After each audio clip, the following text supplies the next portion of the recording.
Hi everyone, it's time for Legends and Lore again, and this is season 2, episode 4, and Uh, I'm Anna B. Meyer, and with me, as usual, is Greyhawk Mike. yeah, it's con season is here again. We have Gary Con within a few Yeah. days. I'm leaving for snow and cold Huh. from a fairly warm. Now the springtime is coming to California, so I could actually walk around the neighborhood in a t-shirt today. So that was good. So yep, we Well, had we 60 degrees. had sleet a little Uh-oh. bit today. Yeah. Oh, yep. Yes, It but changes every day here. yeah, I'm actually flying to Fargo, North Dakota to drive for 8 hours down Ooh. to Wisconsin. And so I will experience some Scandinavian kind of weather again. So that will be fun for a day. So yeah. Hi, Bavix, and hi, Smedger. Yeah, hi guys. It's awesome to have you on right away. So yep, so Early arrivers. yep. We have a fairly diverse show today, but we have no bards, no bards this time. We had enough of bards last time. We want the bards of Greyhawk to be on again, but not this episode. And we They definitely actually want them on happened. again so we can have an interview and talk more about their projects and stuff. So we have to get them back again, but maybe not for a live concert right away. But today we have a whole bunch of things. I have a number of things that I'm working on that, and we have the GaryCon seminars, and we have a whole bunch of other Yeah. stuff. But first, I need to ask you, Mike, what you've been up to? Oh, what have I been up to? Yeah, Um, I guess well, GaryCon preparations and stuff. yeah, we got Gary Con Yeah, preparations. That's next Thursday, so there won't be a show next Thursday yeah, because we're at yep. Gary So we have to kind Con. of compensate for that today by making. I will make a bunch of announcements and scoops here that I will talk about at the seminar. So the ones watching this, they instead of going to the seminar, you will get a lot of the gist of what I'm talking about next week at the seminar. This is kind of a pre-scoopy thing today. Yeah, no, I've just been doing the blog thing, Mm-hmm. keeping up on Yeah. the latest news. A lot of stuff going on. Exactly. That's one of the other thing we have to talk about. There's things are rumbling and happening in the world of Greyhawk. Yep.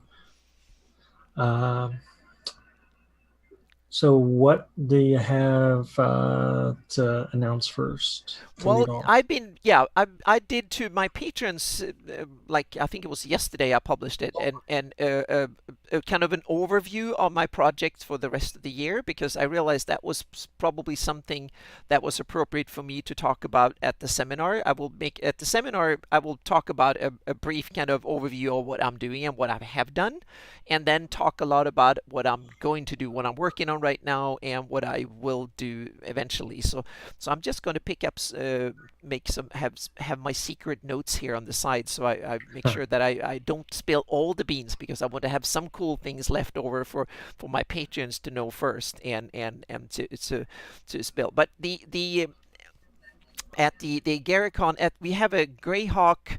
It's called a fandom Renaissance seminar at 1 p.m. Friday. Celebrating Greyhawk, Yeah. Mm-hmm. Yep. 1 p.m. Yeah, and it is Alan Groh and Carlos Lysing, Brian Blumklotz, you, me, and Christoph Nolan. Christoph Yeah. Nolan. Mm-hmm. Nice. That have will be the kind of the panelists or however that will be set up, Yeah, so to yeah. speak. And we will talk for a few minutes about each of our what we do, and then I guess there will be kind of a panel discussion, questions and answers and stuff like that. And someone will be recording it, I believe, I right? hope so. That was the plan, is that to record both video and audio, but no live stream from what I Uh, suggest because the internet was probably not up to snuff one to. thing at a time. Yeah. So we'll have it. So I'm going to kind of spill some of the plans Sure. and what I'm working on and stuff. So for this year, one of the major news is that I'm going to make a new version of my map. I'm going to adapt the current version, and something that I've been people have been nagging at me since I started this project almost 20 years ago, or at least 10 years ago, because that's when I started to make the map for my own game, meaning I set it in the year 598. It started 596, and then I actually moved it forward 2 years to 598 to suit my own games, my own campaign. So a lot of people have asked for a 576 map, and now I'm going to make one. I'm going to make a 576 map, and that is something that I've been kind of hesitant to do because a lot of people have told me like, oh, that's the living Greyhawk stuff. I don't want that, and I don't want this, and I want whatever. But I'm going to tackle it like this. If it exists, like, and now we're talking like towns and stuff like that, geographical features that are on the map. If they kind of exist on in 598, I will assume that most of them actually They existed in should. Yeah, 576. they weren't just built overnight. Exactly, the things that were like a big city and stuff, they existed before. So I will basically take the current map and then back it up so I reflect the political situation of 572. So my beloved Horn Society will come back, and the borders will move back, and towns that have been ruined and so on will Huh. be rebuilt again and stuff. So that's one of the projects I'm doing. I can't set a date more than, of course, it's going to be done this year. And that's one of the major ones that I'm going to do. And the other one is that right now I'm splitting I up guess. and doing the 2019 edition is out. The major map is out, PDF, JPEG, and online maps. Now I need to cut it out into small pieces. I need to do the player version, the DM version, stuff like that. And then I realized that when I did the one of the projects that have been very well received, but also very rightly criticized, was my handout maps. And now I got a chance to do the handout because that was the first project I did. So it's kind of a bit of a hit and miss. There are some aspects to it that I think are fantastic, and some of them are terrible. So there will be a new handout maps too. That will be full resolution. They will be layered properly, and a whole bunch of updates from the previous ones. So they will be Wow. much better because now I know how to do them better. And when I already have the raw material properly layered, then I thought take 5 days extra and do it, so to speak. So handout maps 2 are coming, and also a spread map kit with full resolution is coming too. That's one of the add-ons that will come. And so those are the kind of the most obvious ones here. And the 576 map is going to be a biggie. Yeah. This probably about No end one of does what summer. you do. Yeah, so that will be, and I would love to see if we can bring something huge 576 for next year's Hmm. GaryCon or something. That would be kind of cool. And then another one of my research things that I've kind of, people have always nagged me to they want to have the distances along roads. They want to know how many miles is it from town so and so to city Right. this and that, What is that called? mile Mi- markers or something like that, or milestones, or I don't know. Yeah, there's probably many different names. And what I've done is that I've thought maybe there's a chance. Someone poked me on Facebook asking questions about this and other things, and I was like, maybe I can tweak Illustrator to do this. I knew that I know that QGIS and other GIS software that I'm actually going to start using in the future, they have this feature. But I was thinking maybe I can add that to the existing map without too much trouble. So I sat down and spent 8 hours of figuring things out in Illustrator, and lo and behold, yes, you can do Oh, mile markers in. And let's see here if we well, you if have an example? yeah, exactly, we have an example. So I'm going to just move this in here. And here we have an example. I've actually made the roads a bit thinner. That was part of the experiment to see, but I'm going to bring them back and probably make them actually wider again. But here we have the mile markers.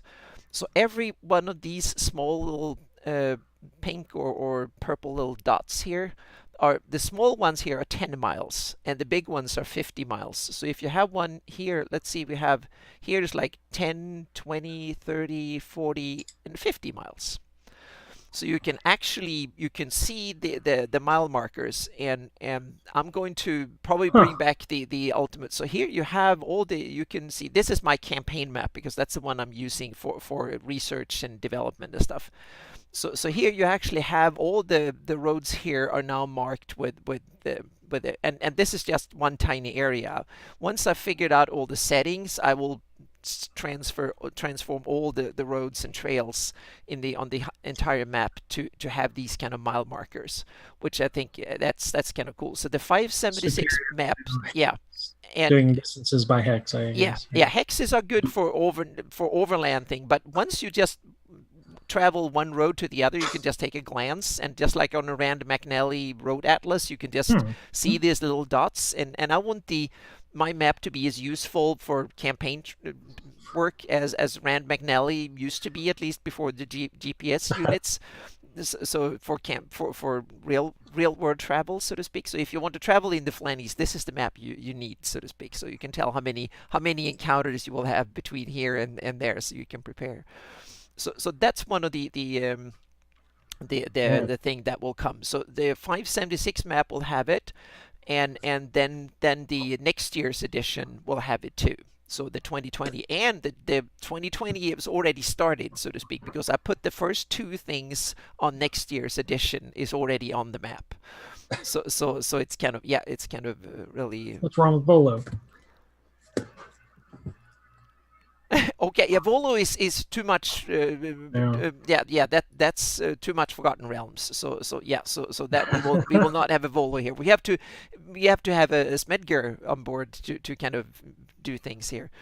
So that's the what I'm working on when it comes Crazy. to the kind of the general overview on things. And then I'm working on my Lendor Isles, and I Yeah. can tell I don't have any prepared screenshots. Let's see if I can probably make a few screenshots here, but apparently my computer here, I have another computer for that, had rebooted, so I'm going to just fire it up, and then I can go back in and create a few screenshots.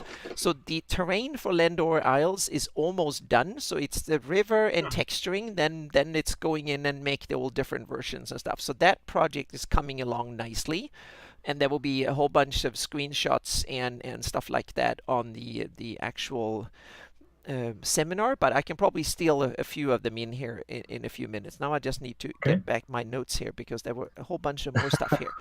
So, and then we have Hepmona Land. Hepmona Land is kind of coming along a little bit. I'm so busy with Cobalt Press, so the Hepmona Land will be more during summer. I will probably spend a month in like July, probably like that, mapping Hepmona Land and have that done with, because one of the goals is to have at least a major chunk of it done for my patrons by Gen Con. Maybe Cool. even have the whole thing done by then. We'll see.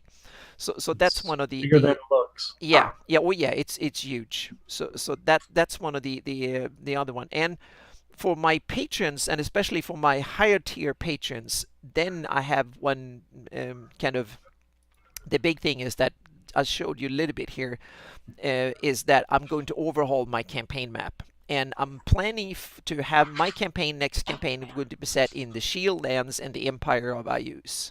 So I'm going to overhaul Empire of Ayus completely, and it's going to Whoa. be. I've read the material back and forth for the last couple of weeks, and there's a whole bunch of stuff that I missed that needs to go on the map. So it will go on my campaign map, and then afterwards I will take a revision and put a lot of it into 2020 edition as well. So on the general map, there's so many orc tribes that I missed the name of, and there's a whole bunch of dynamic between the north and the south tribes in the Hornlands that I completely missed. I realized I missed that, and it's so cool.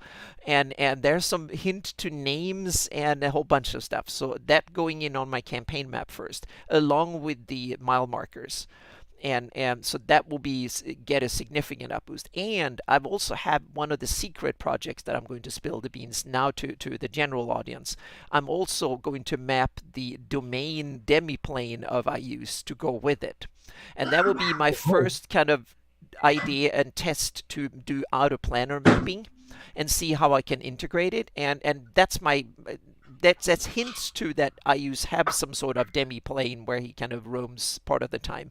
So I'm going to kind of make my own version for my campaign of it as a test case for my outer planar mapping that I plan to do in a couple of years or something like that. So that's something, and for me, it's kind of something that coexists with the regular prime material plane.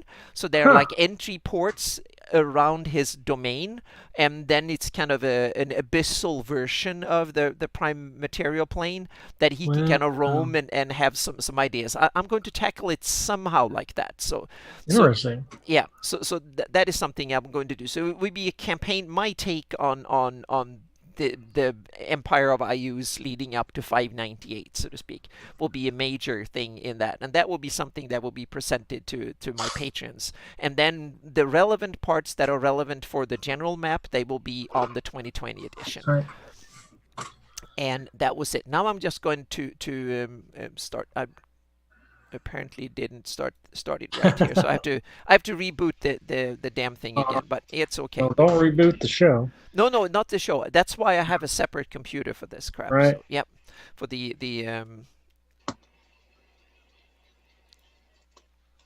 I need to see that I can. That's gonna take a little bit. Yep. So there we go. Um,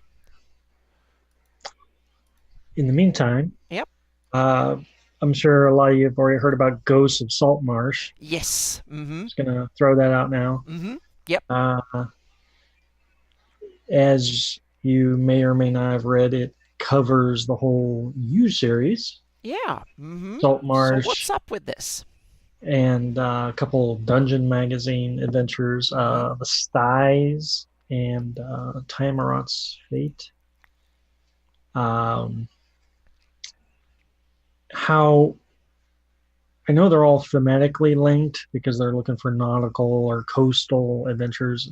I could probably debate whether or not those adventures are They sea they are based. kind of, to me, that's you skulk around inland Yeah, around yeah, various yeah, things. yeah. It They're doesn't mostly happen to be by the inland. coast, but they seem to Yeah, have very little to do with the ocean and the coast I'm, itself. yeah. They're probably weaving it into some kind of. Yeah, maybe you go out and you hunt down these invading sea monsters and stuff We like can that, I only guess. hope. Yeah. Uh, yeah, yeah. So I agree, Nebbiolo. It's kind of exciting that they're going with Salt Marsh. They, they adapted it in third edition. They were trying to come up with a generic seaport that you could base a campaign around. While it's a classic adventure, Salt Marsh is in the grand scheme of Greyhawk. It's an insignificant place Yeah. that Hmm. you really wouldn't miss it if it's not on the map or But anything. it's kind of interesting. Most Greyhawk adventures are kind of insignificant places, Yes, like the yeah, the that's, the Ghost Tower of Inverness, meaning in the yeah, grand scheme of things on the subcontinent, it's kind of no. yeah, yeah. Yeah. Those places don't show up on the Darling map. Hamlet's not on the map, Yeah. Hmm. and so forth. Yeah. So I find it really interesting that Saltmarsh is so iconic. This little port that there's really no. I can't think of any port. Maybe Hardby or Yeah. Real Astra. I mean, what other Greyhawk ports? There are none that have adventures about them. Hardby is probably the exception, I Hardly. think. Yeah. Yeah, Hmm. and so it's like, well, if I had to pick a Greyhawk adventure to base a nautical themed book around, Saltmarsh is kind of it. Yeah. Hmm. Yeah. Anyhow, oh yeah, to answer Smedger, uh, in my campaign, who is Gallop? Well, I am running that adventure. One session into it, and he is who he is. He's just a wizard who used to run the tower. He left, disappeared 1,000 years ago, and then the tower went to ruin or whatever. Hmm. Um, Not much else to go on there. I'm sure he's one of the most powerful wizards, if not one of the most evil wizards in the campaign. Uh, but I hadn't really planned on doing anything more with him. So did you find what you're looking for, Anna? Yep. Hmm. I'm on my way here. I'm just need to set the resolution so I can show it Uh, here. Yep. But that's really interesting, and the way they kind of you had some interesting thoughts. We need to come back to them Uh-huh. about the. But I think that I saw in the comments here, I saw that Bavix had it kind of cool. They want to sell $250 boats and miniatures, and that might actually not be too far from it. Which kids might want to move into to boats? You never know. Yeah, it is about the cross promotion of Yeah, stuff. so they want to do cool stuff here. Uh, So I'm going to switch. I'm just going to. I don't know how they're going to do that in Nebbiolo. I think Salt Marsh, if they do allow people to write stuff about Salt Marsh, it's just going to be generic stuff. Mm-hmm. It's not like I can write about the whole of the sea princes right across the bay, within rock throwing distance. I can't write about the whole or Q land. It's part of Q land. Yeah. Mm-hmm. So Yeah. you can have salt marsh, you just can't have Q land. Yeah, Yeah. and it's interesting to see if they even mention this or if it's just along a coast and they don't talk about any of the It's surrounding. And it's kind of in that way they kind of tie in because these old classic adventures just mention Greyhawk maybe in 2 paragraphs and that's it, and the rest is just these local little things and that blurb mentions the Azure Sea though. yeah. Okay. Yeah. Wow. Yeah, that's kind Uh, of yeah, that's really amazing. So yeah. so yeah, I don't think it's going to amount to much except that they went digging for some nautical themed adventures, and Mm-hmm. lo and behold, the World of Greyhawk had what they were looking for. Yeah, but And, don't they have a lot of Forgotten Realms sea-based adventures in places of note? Waterdeep is a have as a well, port is a coastal city. They have the yeah, Sword Coast. yeah, the What's the Circus has all problem with kinds of. that? Yeah, You're right, and there's the Inner Sea, which had a exactly. It's like a huge inner sea. It's like it's enormous. It's yeah, of Ships in the Sea. I think was the name of that second edition book. Yeah, so I don't know why they didn't go there. yeah. It's kind of Uh, amazing. They go to back to old classics instead of nurturing a setting they've been kind of doing for years now. all right, yeah, Bavix you just mentioned. Yes, mention One of the other the Dragon so Plus article. Yeah. Mm-hmm. a guy named John Roy, Yep. who's a comedian actually in Okay. California. Yeah. He made a comment in my Flanny's geographical group. He was in there, Oh and I was yeah, like, yeah, oh, I didn't know that. he was in there, and I must say the writing is fantastic in that article. It's He great. did his homework. Yep. I'm impressed with it. Go Mm-hmm. if you haven't seen this Smedger or whatever, go to Wizards of the Coast Dragon Plus and find their latest issue. It's co-written. So this John Roy guy co-wrote it with Luke Gygax. Mm-hmm. So it's got a Yep. little bit of nostalgia and a little bit of Yep. hype Mm-hmm. for the current stuff. And I love the nostalgia bit too. It was especially leading up to GaryCon. It's kind of yes, Yeah, it's kind yeah. of it's a wonderful way of doing an ad for GaryCon in a way. It's kind of a tribute I to that. after reading, I feel like we were scooped. That a lot of the stuff in there that they want to maybe promote, Yeah. I was going to promote, Mm-hmm. and they went already done it. Yeah. But, oh well, it's just got to add to the hype. I would Yeah. hope. I'm going to put a link to the Yes, Dragon Ghost of issue here. Saltmarsh. Copy the link address here. I put a link in chat here, I think. Oh, you got a link to it? Yep, there's a All right. link to the Dragon magazine on Wizard's site. So yep. Yep, that's a lot of these kind of rumblings and and it's kind of interesting. They put this out now a week before GaryCon, Very kind. and then Mike Merles will have a presentation at GaryCon talking about the many worlds of D&D, and it's going to be interesting, especially now when they actually put up stuff like this before. It might turn out to be nothing more than a dud, but you never know. They are really good at hyping, and I keep using the word hype, but they're really good at promoting what they're currently selling, Yeah, about to sell. yeah, And because I don't they're think he's going to corporations, so divert off of it. that's what they need to. Yeah. Yeah, Mm-hmm. Yep. yeah. I don't think anyone's going to get anything more out of him than salt marsh, salt marsh, salt Yeah. marsh, salt Yeah. marsh. And then he will talk nicely about Greyhawk, like he did on Dragon Right. Talk, because Yeah.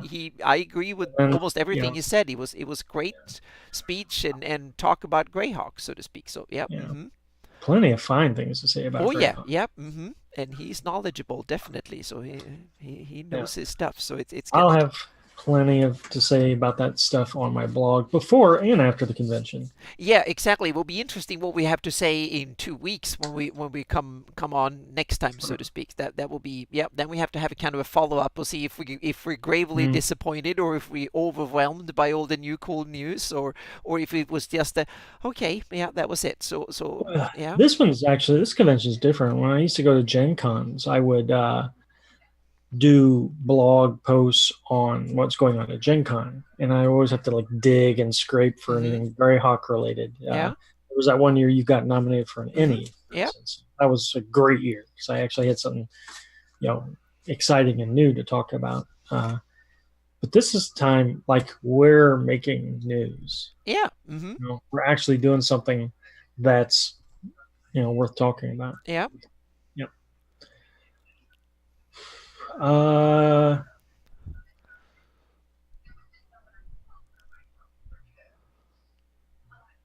no, yeah, Nebbiolo, you're right.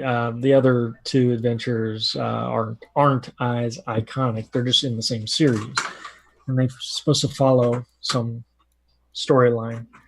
And it's an old first edition module, so it's information on Greyhawk's very scant. Usually, all that stuff's at the beginning of the module, uh, and it never really got developed. Saltmarsh did until later editions.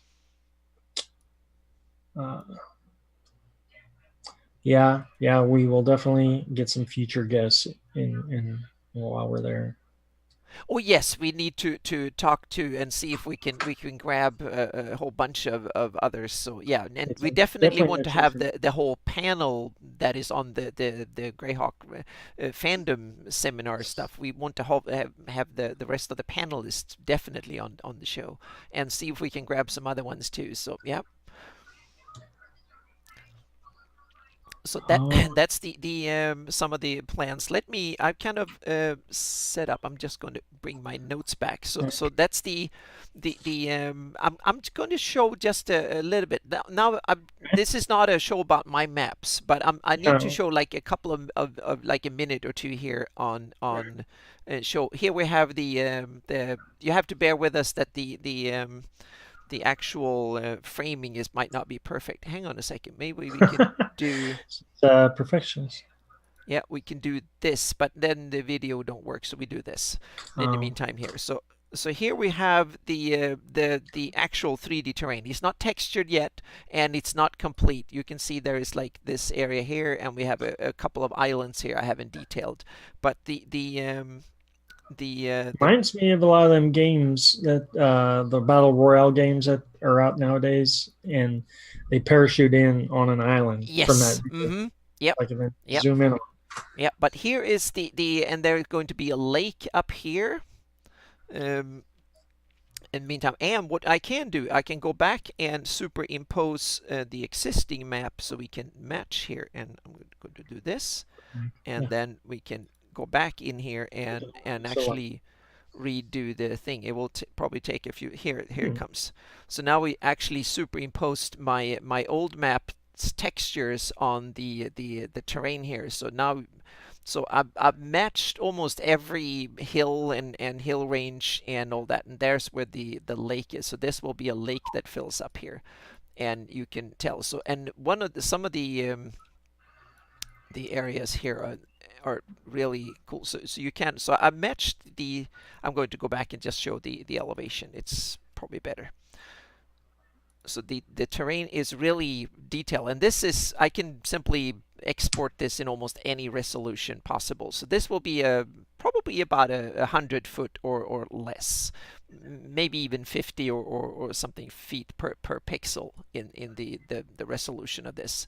So we can put trees and stuff in it, and it is an island that I envisioned to have kind of a volcano past. It's an old volcano, so this used to be a crater a long time ago, and it's kind of eroded down, and it's part of old, very eroded lava fields and stuff, and then more kind of more modern lava fields and others and rocks that way. So it's kind of, I wanted to get the island feel, meaning the terrain is often very, very rough. It's not been around for millions and millions and millions of years. And this is a fantasy world, so we can take a license. But I wanted to take the inspiration of those of you who'd been to islands like that. The terrain is often harsh and beautiful and varied and kind of rugged in some areas. So, and especially these kind of twisted, repetitive forms like that I had on the original map, they were damn hard to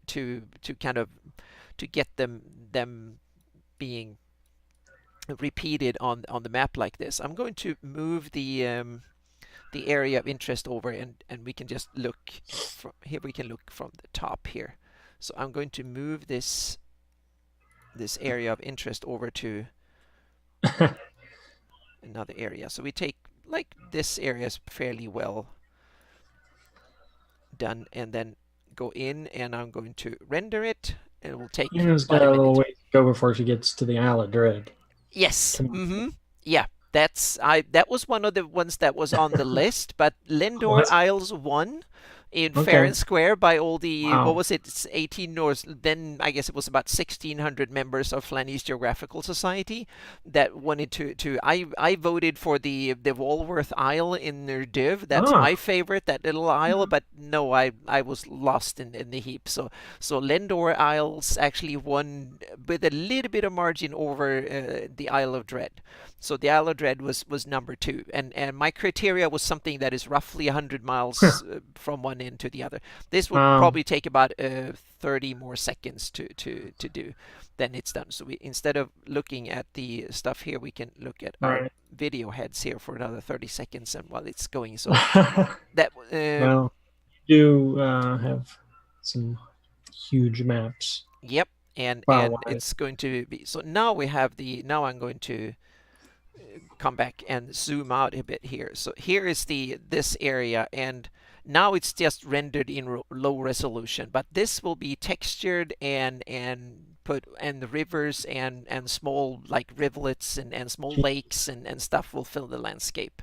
So it's, this one is, I'm very proud of it because there's a lot of geological features and stuff that has gone in here that I've never really been able to get in before, and they've almost perfectly match my existing map with these kind of parallel lines. And I thought that was something that I just made up, but there is a part outside England, and one of my friends is a nature photographer, and I don't, his picture was in somehow, I don't know exactly where I have it, but he showed me pictures where there are things like this actually leading straight out into the ocean. So things like, similar things like this actually exist. These kind of really nitty lines going Yeah. back and Huh. forth like this. So yep. So I'm I, I'm I'm really, this is in many ways my most interesting landscape. It doesn't have any super tall mountains or anything, but it's highly detailed. So once we put the textures and all this on this later this year, it, I think this have the potential to look absolutely awesome. So this is just the Lendor Isles. That is about 250 miles or something like that, the whole area, including all this. The main island is like 160, 180 miles across. So each, this area you see across here is probably about 20 miles or so, 20 or 25 miles, and it will be rendered in super cool. high resolution once it's done. So that was the one that, these were basically the yep, those were the news I had to come. So there's a whole bunch of stuff that my patrons will get first, and then everyone else will get within a month or a couple of months afterwards. So yep. You deliver. Well, I tried to, and it's fun. And now I have the chance. I almost up to 200 patrons, so I'm 195 or so. And I feel Nice. like I haven't delivered fast enough. But some of these projects, they take months to do, and then Yeah. they come out in a lump at the end. So that's part of yeah, yeah, Google Earth. Quicker That's what than we want. right, Yes, yep, or that would be nice. yep. And I'm gonna there's, say you're quicker than um, shoot. Now I lost my train of thought. The Kickstarter. Yes. People get involved in Kickstarters and then they wait for a long, long, long Yeah, time for yeah. results, This is your more kind of results. an ongoing thing. I want to, things will come out, and some of these are just updates to the existing maps, and some of it. And also back after the GaryCon, I'm also going to have some, start my map streams again. Now I froze here for a second. We'll see what happens. There, Yeah. yeah, Oh, and you're back. yep. Um, yeah, you got so much going on. I feel like I'm on the opposite foot. I'm more talking No, about what but I used you to do. have some really cool things. You have some cool, and I have one more thing to show, and All that's right. for the people at the actual Oh my convention. goodness. They will get a handout. They will get a booklet from all of us, and they will get. You have, Mike. You have a cool paper coming in there. Brian Bloomklotz has a paper that I haven't opened, but he has some other stuff laying there. And from me, there will be this kind of wraparound thingy, and there will be some cool graphics on the front, and there will be a whole presentation on what I'm doing and what I plan to do, and present my project. And on the inside is the best Matt. printed. It's Oh only my goodness. the central area on Greyhawk, but it is the best printed example of my map yet. I And guess so. this is yeah, it's printed on a digital printer that is 1200 DPI, and it Jeez. looks fabulous. It looks absolutely awesome. For those who might have been joining us, what Anna's holding there is the handout that's going to be at GaryCon, our seminar at Yes, GaryCon. yeah. So Yeah, everyone who really. comes to the print, they will get one of these, and they will get a I'll booklet see and a you. bunch of other I'll papers see what and I can do printed for stuff. you. Yep. But yeah, will that be available after the con Yes, somehow? yep. This is already available to my patrons as a PDF, and it will Okay. go on my website as a PDF on the day of the All right. seminar. Yeah. So there All you right. can download your own PDF copy of this, and see all of this stuff. And Yeah. also the handout booklet and all that will be on Greyhawk Online, and mine will be available on Greyhawk Online as well. So we have to sort out the technical bits of how to Well, package it. I also have a handout in the Yes, you frame. have, Not and as fancy as hers, but it's all related, mm-hmm. and it's going to be a map of the capital Ulacand, I'm and really it's looking forward to that one. I to know your have, yeah. city maps are fantastic. Yep. Well, it's hand drawn, Mm-hmm. nothing fancy, Oh yeah. but it has. If you want the keyed locations, you'll have to go to my blog, Gray Hawkery, to get the rest of the info. So I'm Mm-hmm. kind of tying it all in there. Yep. Yep. That's super cool. Yep. So yeah, we got a lot of content coming out, Mm-hmm. which we'll probably talk about on the next show. Yeah, then Because we have to kind of wrap up and say and kind of, yeah, everything that was said, and kind of analyze the seminar and the con itself a bit and stuff. So yep. And Brian Bloomklotz, hang on a second. I'll show. I have, it's all wrapped up in plastic here, but I'll huh, grab. There is some stuff from Brian Bloomklotz, some more heraldry and some text nice. and stuff like that. So that will come to all the. This one will be available as a PDF too for everyone to grab afterwards. Yep. So there will be a bunch of cool stuff. So yep. So that's the. So there's, and we want this to set some sort of inspirational for other people to go out and do it. And one of the key things that I'm going to emphasize in my little blurb at the seminar, my 10-15 minutes, whatever it will be each, I will present my so-called business idea. I don't really want to call it a business because I'm not there to make money. Primarily, it's my business idea is to, if people pay me a minimum living wage, I can create Greyhawk maps and then basically give it to everybody.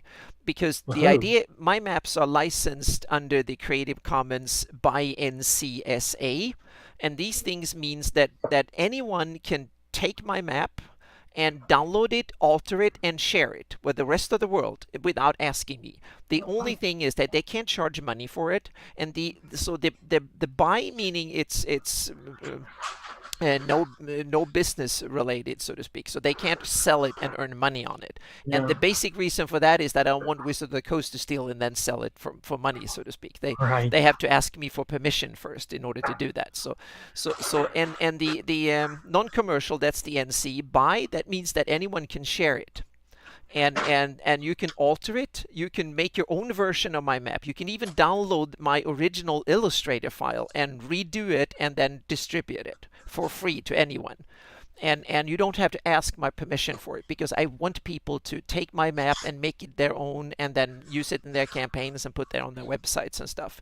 And the SA is what they call share alike, and that means that they can't put it behind a paywall, and they only I keep that right to myself. I give it to my patrons first, and then once it's up and running and I've earned got some money for it, then I'll put it out. And the money I get is simply what I want to have for paying my bills, basically.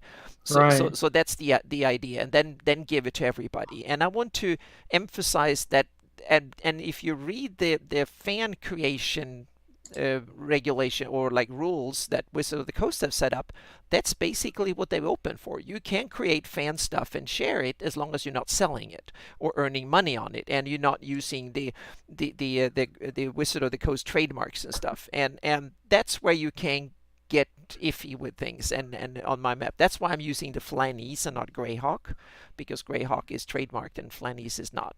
So and so Aha. yeah, so far I haven't, but I think it's kind of, I want to emphasize the Creative Commons, that you can actually use that, because I want people to be aware of the fact that they can simply take my map and make their own version and give it away and to everybody. So I want people to use it, alter it, share it, and whatever. That's the whole idea, so to speak. So that's the business idea. Yep. And they only Dang. want to pay me a little bit of money so I can make more stuff for them to play with, so to speak. That's the idea Think behind you this. can explain that in 10 to 15 minutes? Yes, I hope so. Yeah. I hope so. Yep. Oh boy. Yep. I'll probably have to give you some of my time. No, no. Well, we have some question and answers, so I Yeah. will not go in Yeah, depth. Mike. Take Yeah. it, Anna. No, no, no. You need you need to Okay. tell all the cool stories about all that you've told me and earlier Oh on the show. man. That's awesome. That contest when they run around, they ride around the country. Oh, it's so cool. Yep, I got so many other things. yep, yep. So that was part of GaryCon, and I kind of told a little bit about it. And next, I can only add one more thing, is that there will soon be a Patreon post where I will ask my patrons what I should do next year. Because All now right. is the time to start planning what to do after I've done this batch of stuff. When the Lindor Isles and Hepmona Land and stuff is out, what should I do next year? That will be something that my patrons have to kind of, they have to convince me, or they have to convince each other who could, and there will be a vote on stuff, and then that will be what I will do next year. My Patreon will be on about. So So yeah, what do you think of Smedger's question there? yeah, it's a very interesting one. So far, the Wizard of the Coast don't seem to have reacted. I haven't heard of any backlashes, and there are probably, I know at least four patrons, people that run patrons that somehow ties into it. You're one of them, me, and I are two others, and that does stuff that are related to Wizard of the Coast. And and Yeah. and one of them, he runs a podcast with live play and stuff for disabled players and stuff, and he got the official blessing of Wizard of the Coast. Wow. Yeah. So he How do you runs a do? D&D 5th edition campaign with people that are disabled and stuff Um, like that. So that was probably something they really wanted to be attached. So okay. he's officially sponsored by it. Man, And that must and be yeah. nice. And so me they haven't they I've been on the Dragon Talk show. They are fully aware of what I'm doing. I'm definite about it, so to speak. I've handed them copies of their maps. They have said that it looks awesome. We love what you do, and it's kind of unofficial sanctioning or praising. And they also given me swag before time. I got a tome of Mordenkainen's foes like a Yep. month before it was supposed to. Shane got Mm. a copy as well a month ahead. So they are kind of, they don't seem to object too much at what I'm doing, so to speak. So yeah, Well, yeah. hey, enjoy it while it lasts, I I guess. think maps and have probably a loophole, meaning they are kind of a secondary or even tertiary thing.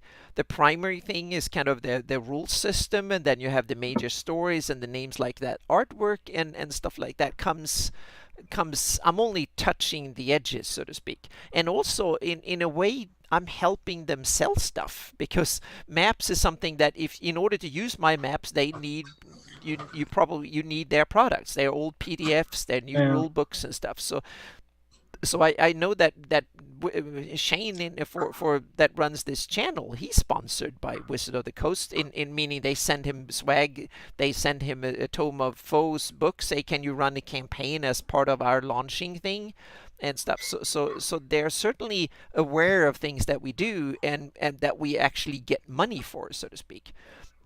And so they seem to have changed very much, and there is nothing in the They're rules that fan friendly. particularly say no to do it, so to speak. So yeah.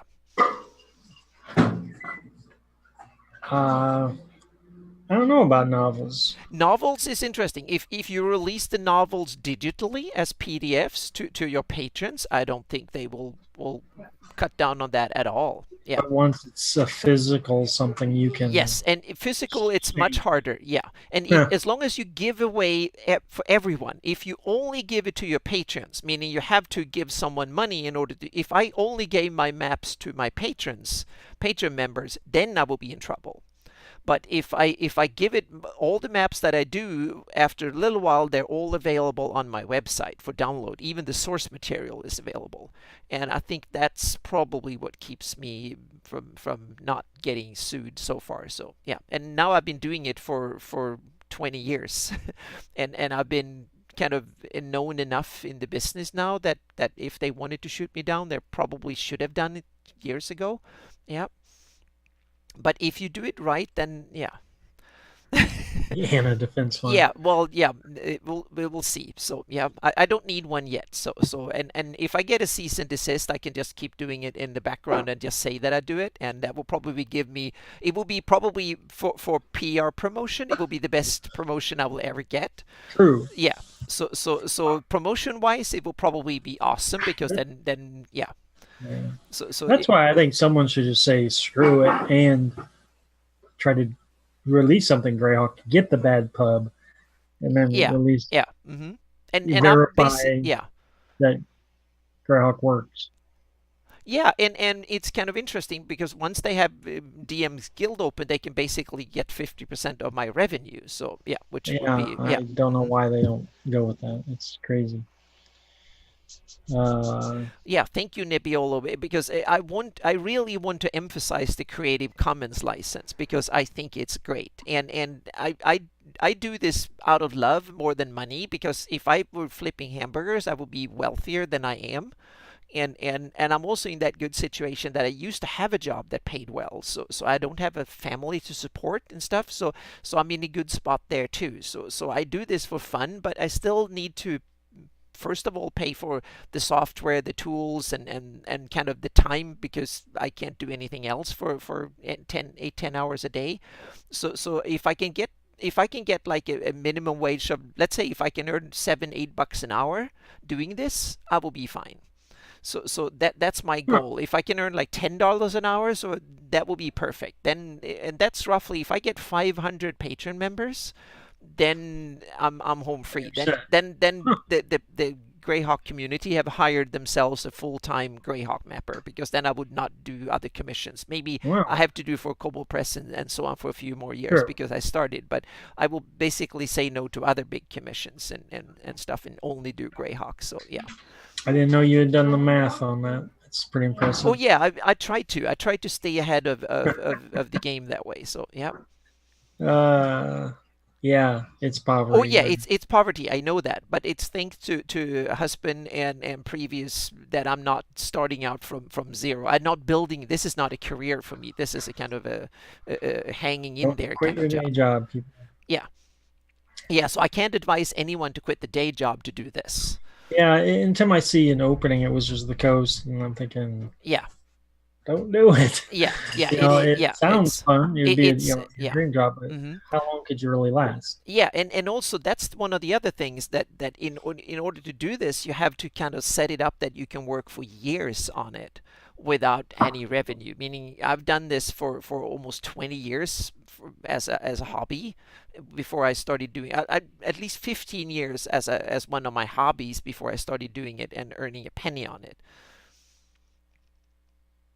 Yeah, I agree. Yeah, Gary, that's the normal thing. I'm in that good spot that I can actually now I can survive doing this, and I can build on it. And if I do it a little bit longer and it continues like this, I'll earn a basic income that is even above the poverty line around here, but it will not be much. So yeah. Wizards don't go much for the freelancing anymore, though, do they? No, they don't. But on the other hand, there's a lot of third-party publishers that are screaming for freelancers of various kinds. But Okay. you need to have a niche, meaning you need to be damn good at something that way, so to speak, a Yeah. specialist at something. And I happen to be my specialty is doing large campaign maps. So you need to, yeah, Wow. mm-hmm, yeah. That was I'd take. good. Yeah, mm-hmm, yeah. Hmm. That's not bad. Yeah, mm-hmm, Yeah. How long did it take you guys to make the Living Greyhawk Gazetteer? yeah. So that's $3,000 paid for how much time? Yeah, that's the key thing. It's like I'm Funny money. well, it depends on how much money yeah, now I'm yeah, it's I could live like a king on 3,000 in Illinois. yeah. Hmm. California, you'd probably have it spent, Well, it over costs there. more. Yeah, things are Yeah. way more expensive here, from insurance to housing to whatnot. If I earn now I earn about 15,000 a year. And if I and my hope is that in 5 years I can earn 30, but that's where I hope to be, so to speak. But it's going to be hard, but it's not impossible. And you just have to work smarter, so to speak. I have to have better Yeah. tools and better work routines, Right. and also pick projects more kind of that is something that I want to do, something I'm good at doing, and something that is in demand. And patrons are amazing because they provide a steady income. Other projects you don't know when someone's going to send you an email saying you do this. But now I'm in the good spot that I'm actually turning down more offers than I said yes to. Say Cool. yeah. But now we be babbling way too much into to. We should do an episode and talk about this in specifics, because there's About the probably a whole best. bunch of people who would love to Yeah. work as freelancers in this industry. Well, then Yeah. you should have Smedger on there because that's what he used to do Yes. all the Mm-hmm. time. Yep. Me, I know nothing about that stuff. Yeah, and $1, $2. That's where I started out. Now I'm Um, way above that, thankfully. So yeah, and that's one of the good things. You when you the more advanced you get, I know what to ask for. So that's one of the criterias. If we're going to talk about this for a few more minutes, is one of the criterias for me to pick a project over another one is not how much I get paid. It's simply how the research is presented. uh-huh. If someone can present me with a digest form of this is all you need to know in order to create the map, and I can see that's relevant, then I can take it for far less money. And a lot of projects people have been wanting to give me a lot of money for something, but I realized it would take me 6 8 months just to read all things through and take all the notes, and that would make it kind of ridiculous, and it will take way too much time away from things. So actually research is part of that kills the thing. And that's one of the beneficial things with Greyhawk is, first of all, I know the setting so well now that I actually know what to look for. I have the material. I don't have to go out and buy it. I don't have to Google it, and I don't have to ask others for it. I can kind of dig in, and I also have a network now of the best Q&A people on my Facebook group here and others. I can simply present an idea, and I get, if it's wrong, I will have 200 people telling me that in a heartbeat. So I can the thing with when you do commercial commissions, that way you can talk about the projects, and the number of people that you can actually interact with are minute, so to speak. And they might be knowledgeable, but they have a million other things to do. And one other important thing, the stuff you're mapping might not be written yet, Uh-huh. and that is a difficult because there's far less resources, but it's also good in some ways because that means that you can do whatever you want to do. And like in one of the Cobalt Press project, it was like, well, just do something and we write it so it fits. And so you get like, so there's plus and minuses to do it, but Greyhawk is a big plus for me because it's a kind of an intimate setting now that I have ideas about, and now I have a little bit of influence in the fan community, meaning if I put something on the map, people in the beginning they were like, oh, I haven't seen that on a map, what the hell is that? Now it's like, oh, it's on Anna's maps, that's cool, it belongs in my campaign. So I get away with a lot of stuff that I didn't before, but also I get criticized, and that's one of the things you need to learn is to take criticism and work with it. Yeah, but now I get way too into Way out freelancing there. and stuff. Yeah, Yeah, we need to tie into our main topic. We haven't even got there yet. we haven't. Yes, well, we Yep. kind of one of the main topics. We were going to go in in the far and wide with Farlang. Yep. Uh-huh. Yeah, Uh-huh. Uh-huh. and I have kind of an anecdote with that name. Sure. Yeah, it's kind of cool because it's actually a kind of pseudo Scandinavian, pseudo German, and Okay. Farlangen, or however you, or Farlangen, or however you pronounce it, and it's actually interesting because in Swedish, to travel far would be fara långt, and Uh-huh. spelled almost the same way. So and in German would be fara langen, and so it is Swedish and Scandinavian, Norwegian, German way of saying far travel, or distant travel, or far traveler. So That so Gygax, I tell yep, you. yep. So that I'm definite that's how he got what the Falling. yeah, that's Yeah. where he got the name from. So when I saw it and then heard Yeah. people saying it, yeah, it must be that. So yeah, fara Yeah, långt. that Yep. was one of them things that I kind of maybe subconsciously knew it had to mean Yeah. something, but never Yep. had it explained. Yep. So it's kind of yeah. So that's why I don't want to, since I'm a native Swedish speaker. I want so I say far lang, uh, because I don't want to make it sound too Swedish, because for me it would sound ridiculous. That would be Right. like a god saying, "Oh, far travel," and that's the god far travel. And I don't know, but in Swedish we don't have that much language pride, so I don't want things to sound too Swedish in the game. I want it to be sound fantastic rather than Swedish, so to speak. So yeah, but I think that's part of how the name came about, so to speak. Cool, cool. Yep. Um, why that's relevant is he's the uh, just like his name implies, that's the deity of travelers, the far horizon, um, which is kind of perfect when you're talking about maps. Yep. He should This is a be. guy who carries the Orth disc, which is like his own little personal. I like to think of it as it's a device Yeah, but that it's kind has. of cool that they said it's the Earth disk, because that implies that it's a flat world, which I think is kind of Oh, cool. Yeah, true, true. I was, yeah, but we know from a lot of the sources that it's supposed to be a sphere, a planet. So yeah. No, I don't think we have one book that is in Swedish that is the of folklore and myth that way. And also, Swedes, I don't think that Sweden has like one that we would say are Swedish myths, because it's the old myths and stuff. I don't see there's much different. Most of them actually stem from Icelandic sagas and Snorri Sturlason, and these they tie into the Danes and the Norwegians and stuff like that. It actually came about in the 19th century, early mid 19th century, when there was a revival, when people actually, because before then Sweden was a poor country. They wanted to kind of modernize, and no one wanted to talk about old history. And then they started digging out old Viking ships and stuff like that in Norway and Denmark and in Sweden. And that was a revival, so in the 19th century. And that's when they invented the modern Viking with the horned helmets and stuff like that.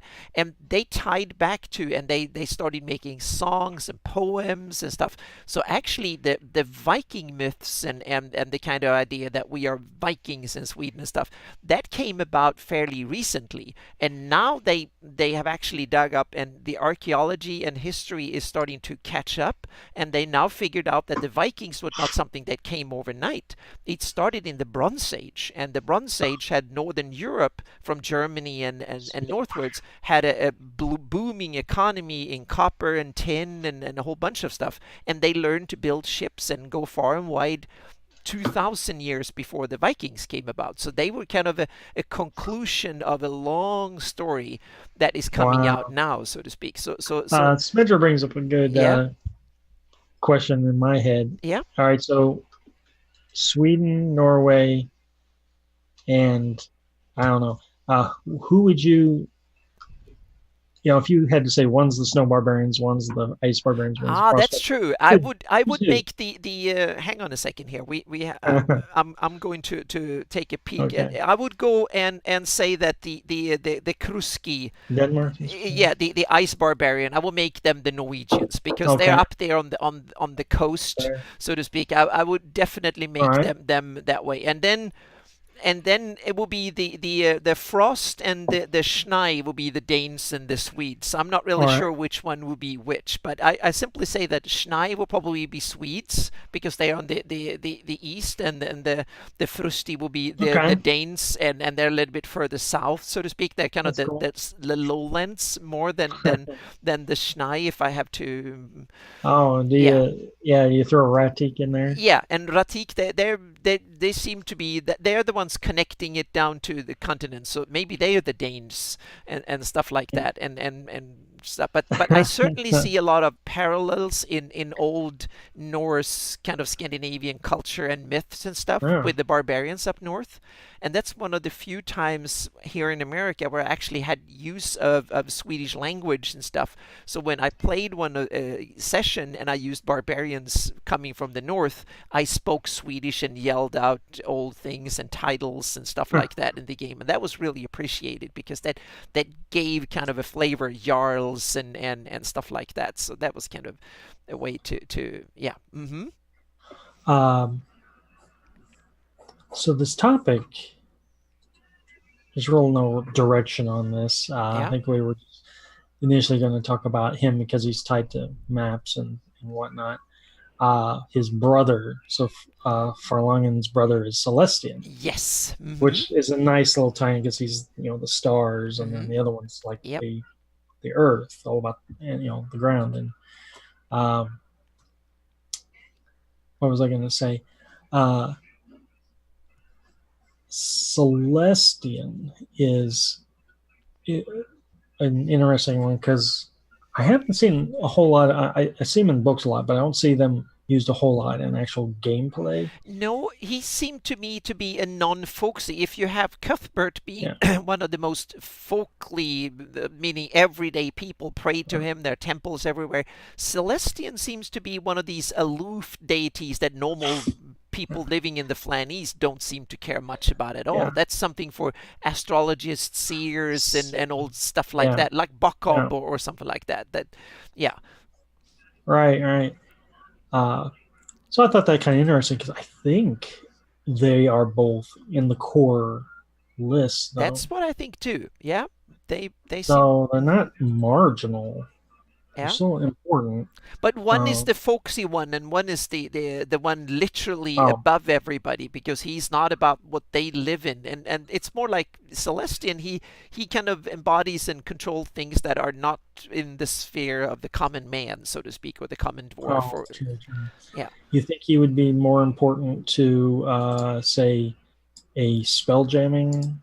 that might very well be like you have, yeah. That sounds like, yeah. Then he should be their navigator, guru, kind of god you turn to in order to, when you're going to depart on a spell jamming journey, you pray to Celestian for guidance and all that. And Gary has Smedger here has a wonderful Royal Astrologers of Rel Astra. There, I think you have Nice. the Catchy. Celestian adherers and temples and stuff. Yep. So, we're talking about the heavenly bodies and everything, and Yep. uh, there's a lot of that to go around. Uh, Foltus would fashion himself as, an Yeah, astrology it's of the type light, and thing. then you have, yeah, Pelor is the god of the sun. Or, So there's yeah, like there's a yeah. whole bunch of competition between fairly good or good aligned gods that kind of yeah overlap partially. Yeah, I used to use gray space yeah. to answer I Smith. haven't, yeah, I haven't used it. No, I've kind of, I never got into it. I was so tied up in the Yeah, political machinations and schemes of I used other planes rather than gray space. So yeah. yeah, I never used Spelljammer rules, not like our friend Dennis Tetro did. But yeah. And I know David Shepard is another one who oh, loved, really? yeah, he Yeah. loved No, Spelljammer I and liked played it. I Yeah. liked the solar system of it. I messed around with it a little bit. hmm I kind of made Celestian or kind of half unemployed in my campaign because it doesn't really work that way. But that's something that my players should know. So it's kind of, I don't have a universe the same way it is. So I have the Right. material planes and stuff, and then the astral and the earthral, but there is no universe, so to speak. So there are other bodies out there, but it's not a universe the way in the real world. So it doesn't work that way in my campaign. So therefore, and but in a way that would actually make it easier for to use gray space, because that might actually kind of be Hmm. a version of the astral or the yeah. So it's kind of, the prime material plane has limits in a way that is Right. different. Yeah. Yeah, I haven't really given much thought to, yeah, how gray space and those I pin. wrote my own creation story for my Hmm. campaign, the true one, so to speak, not the one that the fake ones, so to speak, or the ones that various Oh, creatures okay. believe in, like the elven and the dwarven and the flan and the Bacloonish probably, and all the culturals have their own. But I wrote the real one, so to speak, because I wanted Hmm. to figure it out and to have it as a base drop, so I know what's actually true, and then I worked from there. And then there's various forms of lies and versions of it and stuff that way, but I needed to figure out for myself what was actually true. How did this happen? So yeah. Well, Smedger's really taking us down some rabbit Mm-hmm. holes here. Yeah. So, when you say spacefaring Sulu Sewell Empire. Empire, are That's, we talking spelljamming Empire, yeah, or are you or talking actual, like yeah. Barrier Peak spaceships? Yeah, because No, there is a spaceship there's a in the difference. setting, so Yeah. so Yeah, technology where is do those there. come So from? yeah, could that be an old Sewell spaceship that I think actually those come crashed from there? Yeah. beyond Mm-hmm. the gray space. Yeah. Yeah. And that gray space itself is probably only spelljamming technology at best. Gates connect Yep. to the Mm-hmm. city. Yeah, could be it. Who knows? Yep, it's kind of interesting, and that comes, and we should have a special show topic in the future where we talk about creation myths and stuff, because that's an Mm. interesting part where we when you kind of dig into to the setting that way. I did a whole epic cartoon post on mysteries of the world of Greyhawk, like that, Mm-hmm. creation Yeah. myths, and it And was a we see if we can squeeze uh, something out of Luke Gygax. You have to ask him questions at the seminar where the Gygax family talk or something like that. We can talk I've about what, met the guy before, and I don't really know what to I've ask only him. shaken his Weird. hand once Yeah, last year. That was it. We it was only, we were like six people, and he, all the other yeah. ones knew him, It's and I was always the one that like, didn't know him. So he just said hi to all of us, and that was it. So yeah, yeah, he's very busy. He's in yeah, demand. mm-hmm, And yeah. yeah, He's running the con, so he's kind of, yeah, mm-hmm, right. So if I was going to ask him something, it'd have to be important, not just something trivial. yeah. So have to Boy. ask Melf about what the elven stuff is. Yep. Mm-hmm. Um, it's weird because like I've now met Darlene twice Yep. at Mm-hmm. Con, and I still don't think I've asked her about how she makes maps. I've talked to her. We sat down and babbled in her booth for a couple hours, and it was really interesting. So, and then she did So, some wonderful write-ups on her Patreon, and that we shared, that was really, really, oh, Oh, the Nah, town of Ekul. Yeah. ignore Mm-hmm. him. Ignore him. He's being goofy. Yep, yep, that's kind of, yep. There's all these kind of uh, what do you call anagrams when you change Oh, the mhm, use mhm. letters and the different. And there is now, and Dennis Tetro is the one that came up, found this one, and it's kind of an interesting one because Really? there is now a kind of what I would call a visual anagram or like an image anagram, because when you look at and Dennis Tetro, he's the one that found this, and when you look at the City of Greyhawk version with the map that was in the Gord books, when you look at Oh, the right, map, right, right. it looks like Gary's face in Yeah, I silhouette. remember. Yeah, and he kind of proved that. And to me, and he and a bunch of others have said, oh, that kind of makes me, I hate the map because of it. To me, I just see it as a visual thing of Gryrax and all the other names that kind of Yeah. ties in when it comes to the spelling. Here we have something that looks like one of the founders Huh. of the games, of the setting, and I kind of see that as something cool as much as annoying. I'm 50% annoyed and 50% amused, and I Yeah, see the it as kind of brain a kind of Greyhawk doesn't. tradition, and you have to. I probably have, if I do a detailed map of it somehow, I need to deal with that somehow, so to speak, and trick it. But yeah, geoglyphs. Oh, that's an awesome word. Grail. Grayolisms. Yep. Yeah. Logisms. Grayologisms. Yep, that's perfect. We found a. Yep. Yeah, later authors strayed away from doing the anagram thing, except for I would argue that Sean Reynolds probably did. I think not Slavers, the Scarlet Brotherhood. Uh huh. Maybe Slavers, maybe, but Scarlet Brotherhood definitely has homages in them Mm-hmm. of people. Yeah. Uh, Maybe not anagrams, but Yeah, but to me it's if it's nicely done, like Gryrax and stuff like that, and even Ekul is kind of cool. So yeah, so then I'm and even using his silhouette, head silhouette as the base of a map is kind of, yeah. It's I'm not completely against that. It's kind of Dantredun. Yeah. I wonder um, what that name comes from. It's for those of you who don't know, it's the capital of Blackmore in the Greyhawk version. It's the probably the coldest, most isolated capital in all of the Flannies, way up north, and we can. sure it's a very bleak, Yeah, I'm going unhappy. to switch over to the maps here, and we can move over here, and up here it's actually now I'm going to see if I have the Probably mouse on the somewhere right they spot here. worship Telchur, Yeah, it's up maybe. here. So yeah, it's up here in the very far north of the frozen or the bitter north, I guess is what the That's region is and called. correct me if I'm wrong. That's just the capital because it's the next biggest city to the Blackmore Castle, which is ruined. Exactly, it's the Yeah, where they ran from, so to speak, and simply started. I guess it started yeah, as some sort of refugee camp or something, basically, or like a retreat place or something. And yeah. yeah. Is Blackmore Bay ice choked like the ICC is, or is Um, it no, most? I actually kind of said it's not, and basically because there are the burning cliffs here.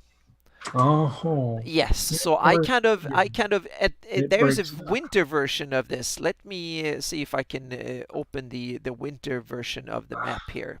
Oh, Greyhawk. Let's see, we have seasons here somewhere. Uh, the waste. We have the full map. Now you peek into my Greyhawk library here, but it's okay. We can. Nebbiolo, Aureli Sinlu is a kind of a run on of all of Gygax's kids, I believe. Ah, yes, that's what. Like Yeah, I heard something. Ernest, Heidi, Cindy, Luke, something like that. I Yeah, don't know if I'm leaving someone out. yeah, and I actually did in the winter. I did paint this over, so to speak. So I kind of took that it's and actually I'm thinking about opening these up or like smooth them over with soot. So this is kind of Oh that's why wow. this is still a release candidate because this is quickly done. More like a guide. I wanted to figure out if I could do it, and then I The kind of burning cliffs yeah. generate enough heat then to keep Blackmore Bay open. I don't know. I don't think so, but Yeah. it's kind of it's a kind of a cool idea, and it depends on how you Yeah. see it. If you see the world of Flanny's work more like our world, even the biggest volcano in the world wouldn't heat up the ocean Uh, 50, 100, 200 miles away to that's kind of true. make it ice free. That you need something in the order of the Gulf Stream to do that, meaning you need the Hmm. whole ocean to be warmed up. But this is a fantasy world, so you never know. But on the other hand, you can have like influence of the plane of fire and worms that way, Guys, and so you can have. It depends on how you do it, and that's why this map is still a release candidate because I plan to want to do something that is more elaborate. But so this is more a study in if I could make a winter version of the map. So I don't actually use this. I kind of show it around a bit. So it kind of yeah. whew. Um, Yeah, it's wonderful. We have so many cool things. So thanks Gary and Nebbiolo and Geek Dice and all the other ones in chat. You're doing a great job here. It's fantastic. Yep. uh, so as we're kind of roaming the map here, Mm-hmm. um, we're up in the what is that? The I can't remember when I focus. The bitter north, Mm-hmm. I guess you could call it, Yep. where you have your Flan rovers and your uh, no nomads, wolf nomads, tiger nomads, and whatnot. Um, what gods do they favor? You know, it's like the We I Flan ones would be like the what? Oh, the old Yeah, for me that will be the old Beori, the nature, yeah, and Ubadhai and right? Beret and some of the old Flan ones. But on the other hand, I take the Flan as going all the way back to just revere nature itself. Right. And so I have downplayed the Ubadhai and the ones that those are the names they use, but they basically just revering nature itself. Right. And then so because I kind of took it as a sort of gradually going from just revering natures and spirits and stuff Yeah. to actually kind of envision more of real gods and deities. So Hmm. that's how I envision them. And there are some of them out there, like up in now I'm going to switch to the map here again. And Okay. so we have up here, way up north, among the wolf and the tiger nomads, there are some interesting camps and stuff that I found. They're probably from the Living Greyhawk campaign, I think. And I'm going to see if I can zoom in here. And they are Uitag camps. And these are kind of primitive people that are related to the Flan or something like, if I remember correctly. But they are Where? up in the Burnial forest and stuff. Oh, Yeah. yeah, yeah, yeah, yeah. So we have kind of, and then there's Merlin's castle up there too. But there are some of these kind of people that are not part of the normal Flan culture. They're a bit like the forest dwelling Renese They or something like are that. They are very really cut off from yeah. everything. Mm-hmm. They're And very yeah. wild. And they will maybe just have they don't have a proper religion with proper gods. They might only have spirits out there in the forest and stuff. Sure. So yep. Yeah, I had to take a glance, like the wolf nomads. According to the Living Greyhawk Yeah. Gazetteer, Smedger, um, the wolf nomads worship Geshtai and Istis, Uh-huh. Yeah. Equinish gods. One, the goddess of water, Mm-hmm. wells, and the goddess of fate. And then after that, then it says like ancestor worship. Okay. Not a whole Yeah. lot there. That's true. Yeah. So are I are mean, are they Bacloonish or Flan I or think they're Origian or what they're what kind of well. It does also say that they have some Telcher uh, uh-huh. from where they made contact. I Yeah. guess Mm-hmm. So it's an interesting mix of like cold god, Yeah, water because yeah, everyone needs water, and fate. Like these guys. yeah. Yeah, because in my campaign when I depicted them, the little I haven't been using them much, but the little I'm using that they use shamans and rather than proper clerics, so to speak. Yeah, And since I used Pathfinder rules that are rules for it, so to speak. And then I got the cool thing that they use sorcerers, and then I even introduced some of them. There are these blood ragers that are a mix between sorcerers and barbarians. In that is one class that is a mix, and to me that was kind of awesome. That was just barbarians. That was like the wolf and the tiger nomads. They have these kind of specialty things. So they used nice. shamans and sorcerers and stuff. Those were the source of magic and The gods and tiger stuff. nomads, or maybe both of them, have a. They use illusionists. Ah, okay. Like one of the Yeah, rulers is an illusionist. yeah.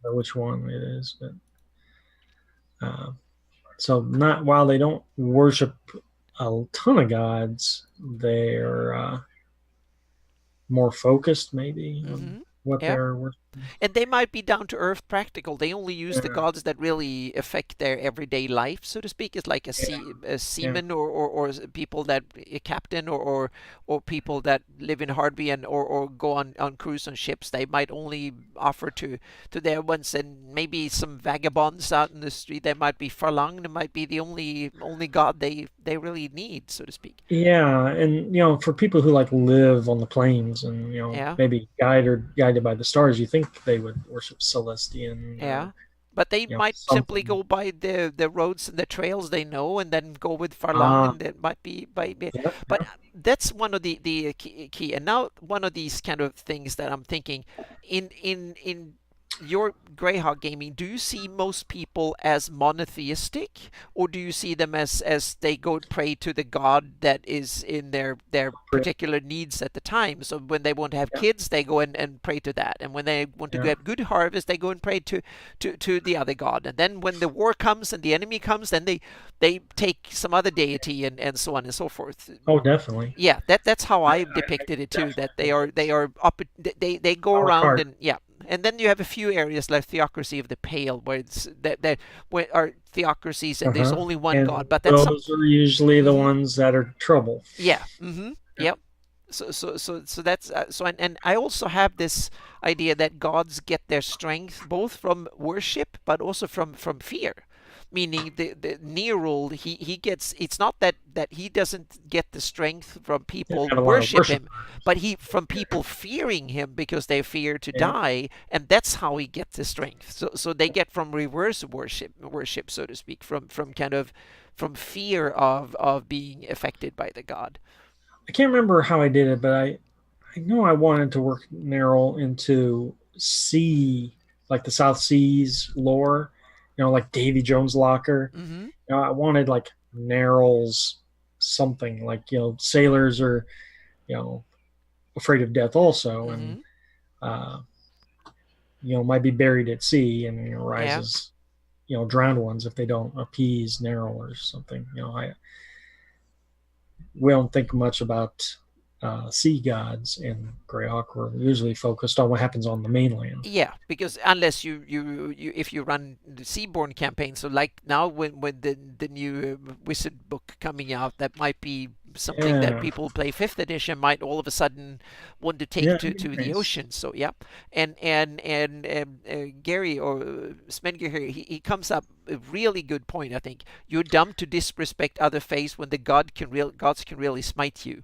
And I bet that most people and other creatures that live in the Flannies, they are very devout followers of various religions, because since God seems to have, and priests have real power, they can come after you with Yeah, magic that really hurts you or makes you dumb or obey them by magical means and stuff. So yeah. yeah. Huh. Um. Yep. Ooh. So here's switching gears Mhm. completely. Yep. Um. So we're going from like nomads and living by nature and all Mhm. that to I wanted to think about rogue gods now. Uh-huh. What do you mean Uh, by rogue gods? okay, Yeah. Greyhawk is a very roguey Oh, uh, yeah, you mean rogue thing. in the profession, meaning with people out to steal other people's property and who No, want to live. actual patron gods of rogues. Mm-hmm. In the Yeah. core list of deities that can find in most D&D books, rogue gods are god of rogues. Yep. Okay, so the gods of rogues. Ola Damara seems to be the default Yeah. rogue, and What about Ouijas and others here? I don't know Let's about no, we. Ouijas is probably that was one that popped No, my mind here. Yeah. her husband Noribo Ah, there we is a have it. god of, Yep. And but only kind of Damara, luck yeah. Mm-hmm. and rogues. Yeah. And there's also Kurel, who is a god of thievery and That's jealousy. true. Yeah. Yeah, and And then there's Rude, mm-hmm. Yeah, Urud, demigoddess, yeah. Mm-hmm. who is very roguish. Mm-hmm. Another kind of a luck god. Um, and I think maybe to a lesser extent than Ralashaz, the god of unluck is probably Yeah. rogue too. So there's all these uh, god of rogues, I would say, out there, but usually the in books they only focus on Oladamara. Yeah, because it's fun and but Ole Demara, I Yeah, take it, he's probably a god that a lot of people can kind of yeah, adhere to simply because they want to go out and have fun, yeah. so It's to speak. good for bards. It's good for Yeah. Mm-hmm. rogues. It's good Yeah. for drunks. Yeah. They want to Uh, have a good party, so you kind of show a yeah. drink and pour some on the side for him or Yeah. something. I don't know. Yeah. So there's just a whole like thief pantheon Mm-hmm. practically there. I know Yeah. their origins might be different. Yeah, there might be some cultural ones. There are some Meridian, some Uh, are yeah, or some are but if Flan maybe, you or yeah. take them as a whole, it's a interesting little thief pantheon. Hmm. And that ties into the setting because the city of Greyhawk is the city of thieves, and take the Gord books and others. That's been an area that's been kind of prevalent in a lot of works surrounding Greyhawk, and also the kind of the tradition of the big city, the fantasy city, are supposed to be full of people who want to steal your purse. The cat lord. Yes, the cat Guntaka lord. Yeah, brings up a good point. Going back to the original thing, maybe the tiger nomads should worship cat lord, and the wolf nomads worship.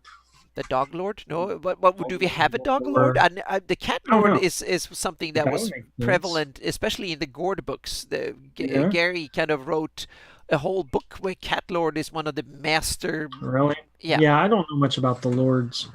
but the other ones, the other lords, I haven't heard. So the cat lord, and I haven't used the cat lord that way in my games, but it was kind of an interesting experiment for the books. I think it was kind of yeah. Um, every animal has a beast lord. Well, Ah, there's some are yes, more popular than others, I yeah. guess. Mm-hmm. Wu has a great question. Legitimacy of widely known gods. Do you feel they're people would give the same legitimacy to small local gods? I would bet in some areas I definitely would. If you have like an isolated community of goat farmers, for instance, I wouldn't Yeah. be surprised if they have a goat lord or a god, a protective saints of keeping their goats safe, or maybe they even would pray to some wolf lord to not come and attack their goats or sheep or whatever it is, meaning they could probably have all sorts of stuff. And then you come to the question that you have to kind of figure out for your own campaign. Are gods something that comes to fruition and start existing if enough people pray to them? Or are they a physical being somewhere on some plane that is actually there and start banging the mortals, mere mortals, and telling them you need to believe in me?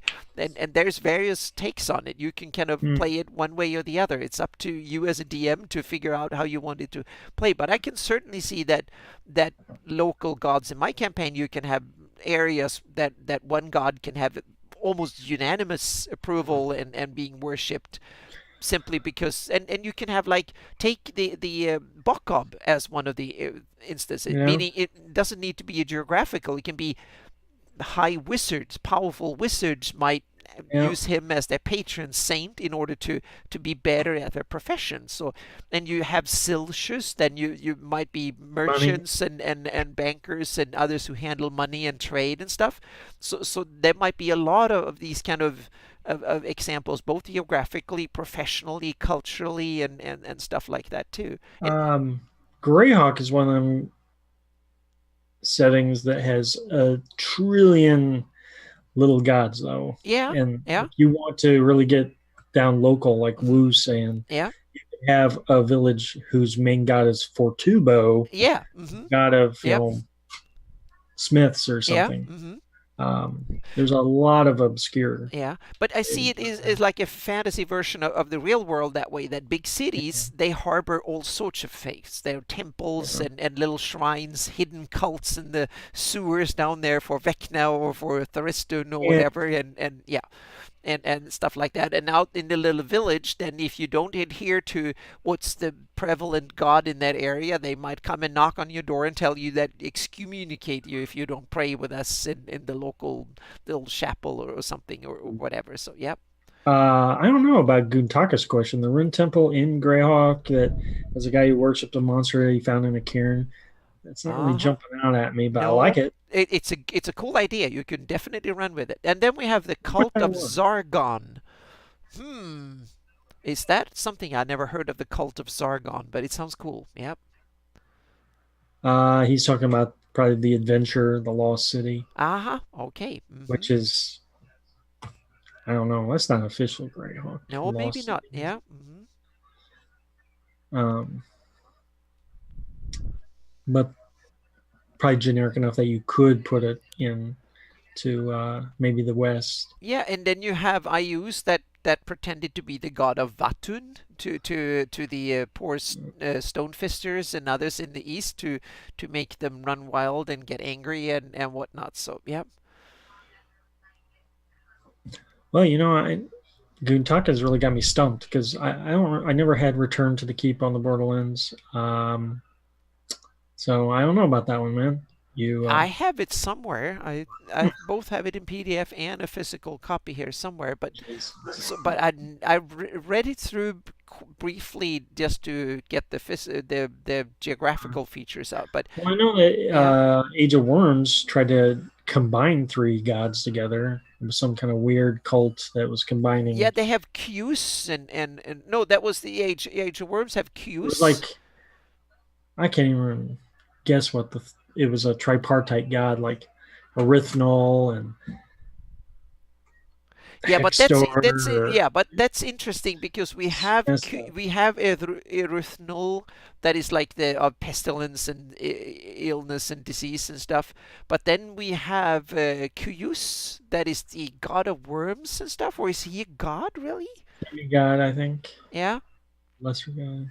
yeah. So it's kind of Cuyus is kind of really kind of cool something. And So I, then we have other ones like both Ayus and Vecna are kind of demi. well, yeah, these ascended Yeah. characters Mm-hmm. is what really Yeah. fills it in because Yeah, got and your even hero god. Zagyg is mentioned in the Yeah, kind of moving up towards yeah, deityhood, so to speak. Yeah.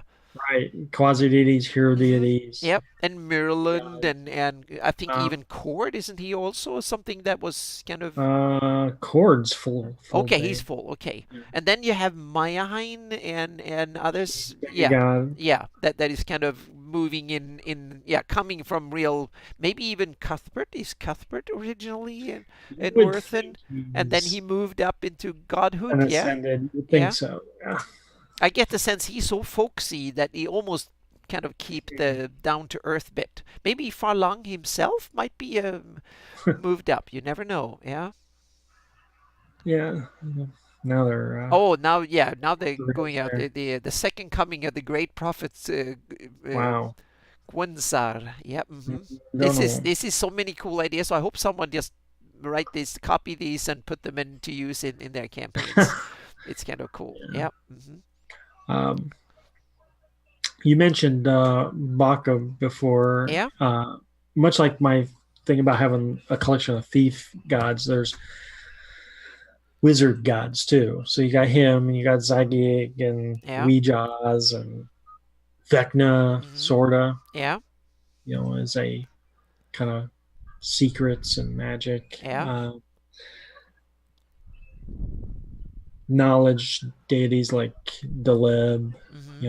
There's just a whole suite Yeah, then of you have Istus knowledge. that runs the world, kind of you want good fortune, and then you want kind of to know things and outcomes and stuff. So yeah. Oh, and then yeah, then we have one. Then we have the other. We have the two dragon or gods. We Mm, have, even have three. We have Bahamut and Tiamat, and then you have yeah. the other one that I forgot the name of. That is the ruler of time and existence, kind of for dragons. Yeah, Yeah, I what is it? forgot him, but he's kind of the overgod of the kind of the distance for. But you have Bahamut and Tiamat that I take as they're godly because they're so powerful, but they are actually real dragons that are out there fighting for dominance of the multiverse, so to speak, in a way. Bavix is cracking me up. So yeah, Waistry is like Oh yeah, the none hopping of them prophet. ascended people. Yes. Oh, Them Yeah, ascended, Vastri or Waistri. Yeah. Oh, yeah. that one. Oh, that's an awesome one. And then we have the other one was the bleedable pop or whatever it's called, of fish and those aboleths or whatever. Yeah. The And undersea. Yeah. yeah. But Vastri, the hopping prophet, is it's awesome. Yeah. Hmm. And Wastry actually reminds me, there's a short list of crab gods that I would never allow someone to make a cleric of. They're just so vile and evil Uh that, huh. Yeah.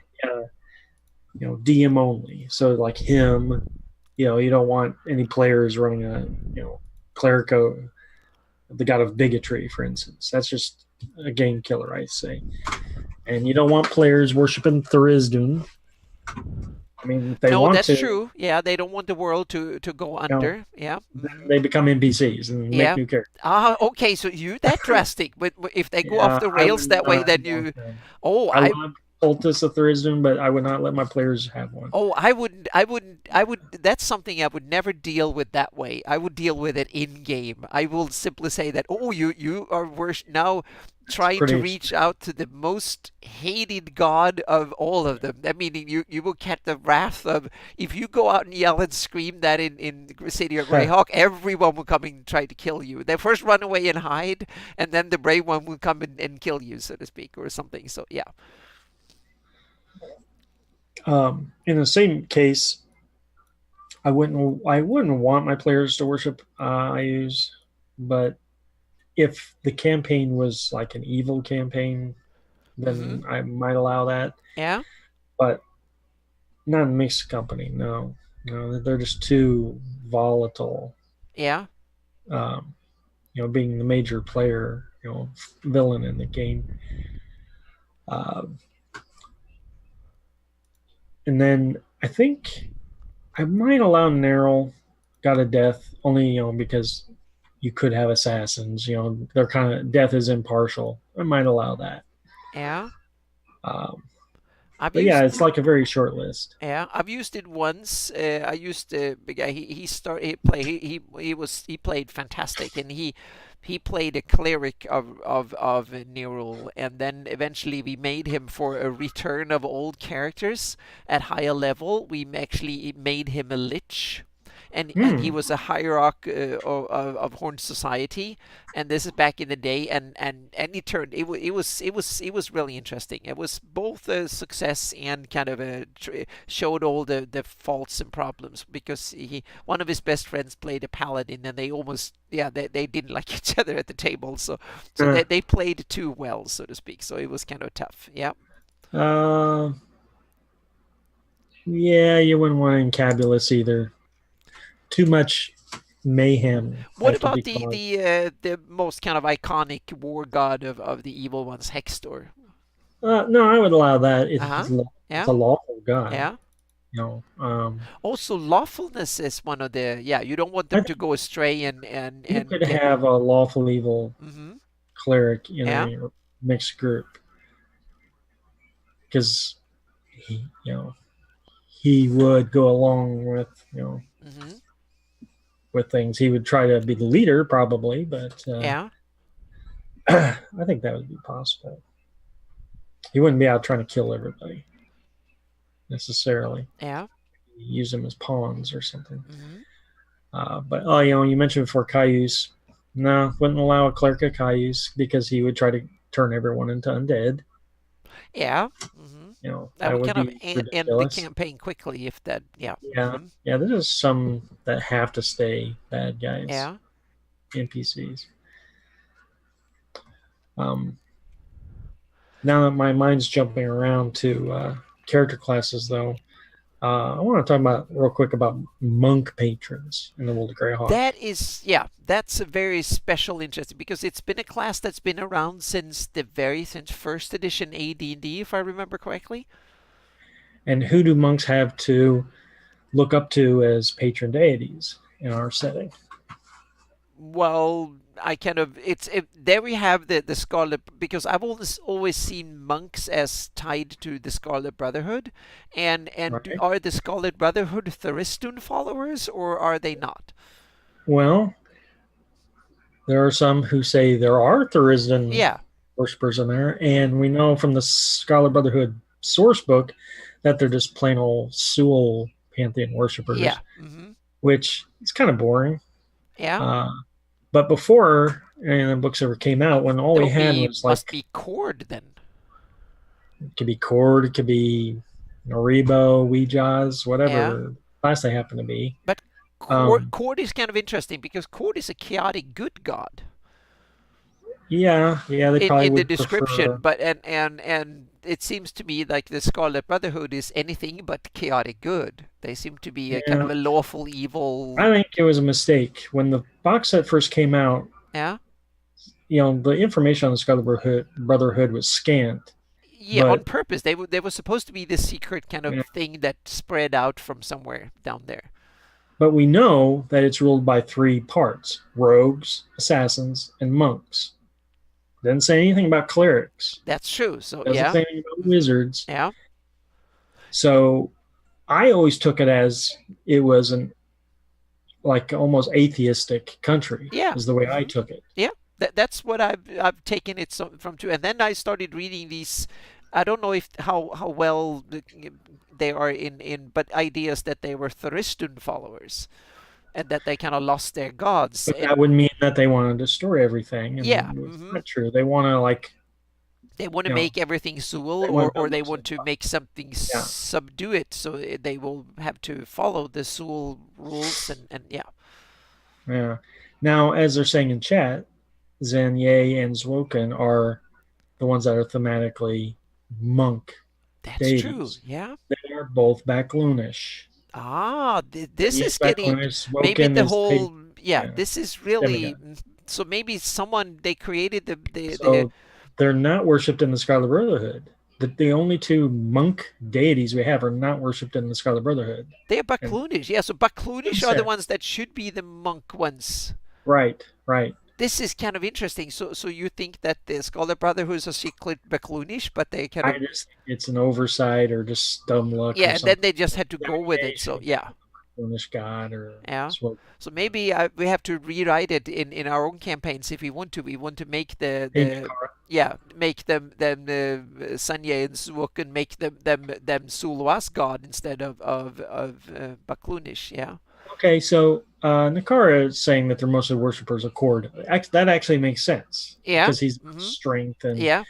and all that, But and the but it monks doesn't would make be sense about from an alignment kind of that perspective. So yeah. well, yeah, But they as don't they're might don't care presented, about that. They might just, yeah, that's he's a politics, barbarian and they god. don't mix politics with religion maybe or something. So yeah, The problem is the Sewell gods, at least Cord was presented as a barbarian-ish god, and yeah. not something that these They are the opposite of well-adjusted barbarians. They're kind of monks get me to have be to be very much something. the opposite. They're as physical as barbarians, but they are the Yeah, opposite from in yeah. their kind of. Sanye is like the epitome of what a monk wants to be, Hmm, and yet she is Backloonish. yeah, And there is no, yeah, there's some monasteries in canon, but is there a whole country devoted to Sanye? No.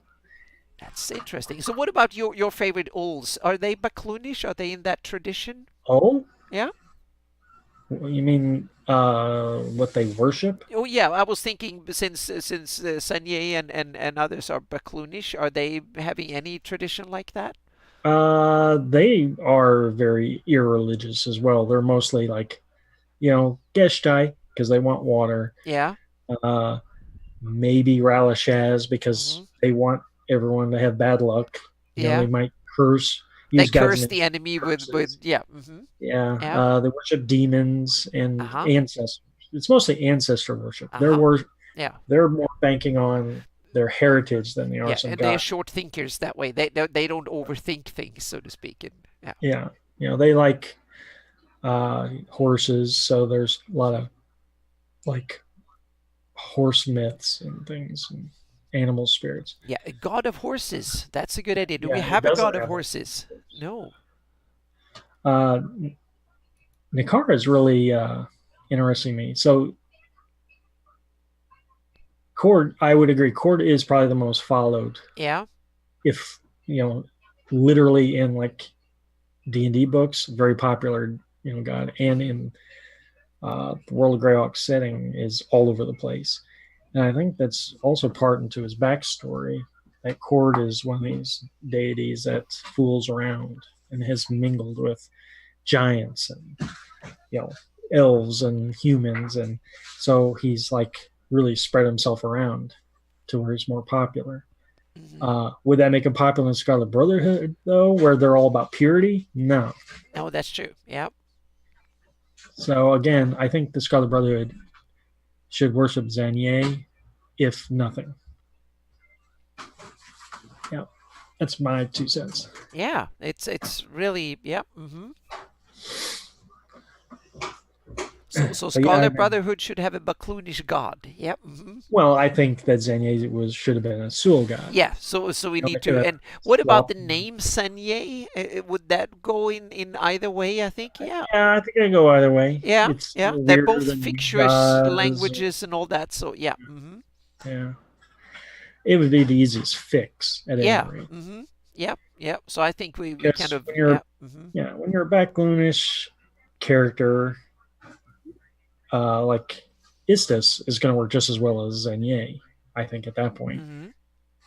a fate god and whatnot.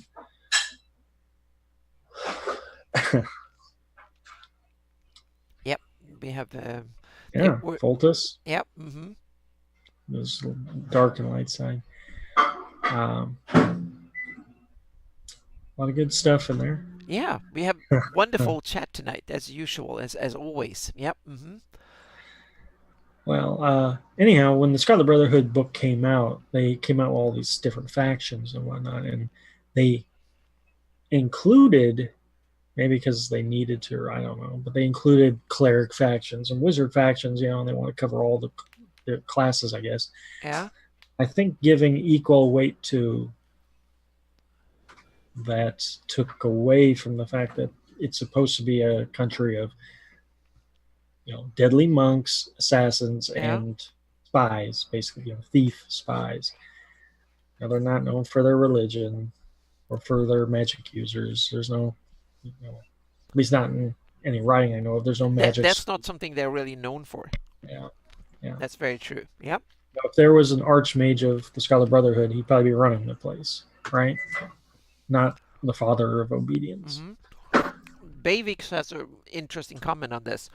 What is the Baklunish were originally supposed to be a more Asian culture and somehow moved to be more Middle Eastern. That's probably very true.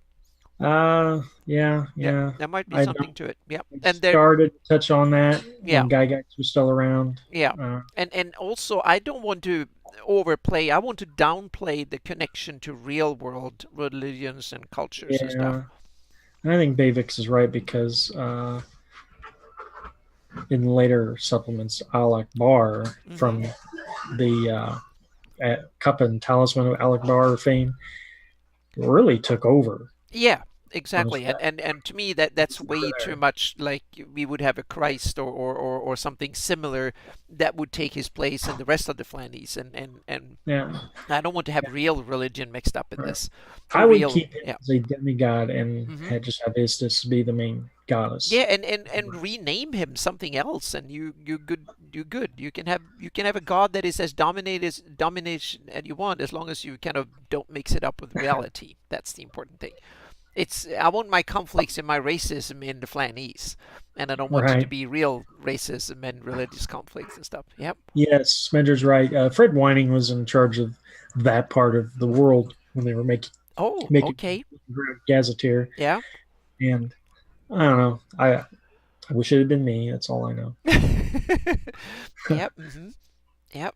That's good. It would have been. Yep. A good Ooh, thing. woo's right. Maybe they worship a god we don't know about. Yeah, we have several gods we don't know about. We have that elderly elemental god, and or the earth god, or whatever it's called, the Yeah, elderly well, elder in earth god. late third edition, this Yeah. is where it's going to get a little iffy here. In Mm-hmm. late third edition, I don't remember which splat book it was, but someone will know it in chat, I'm sure. They came out with a new generic deity called Zarus, and Okay. he was like the god of humanity or something like that, and Uh-oh. he would make a good Scarlet Brotherhood god. Yeah.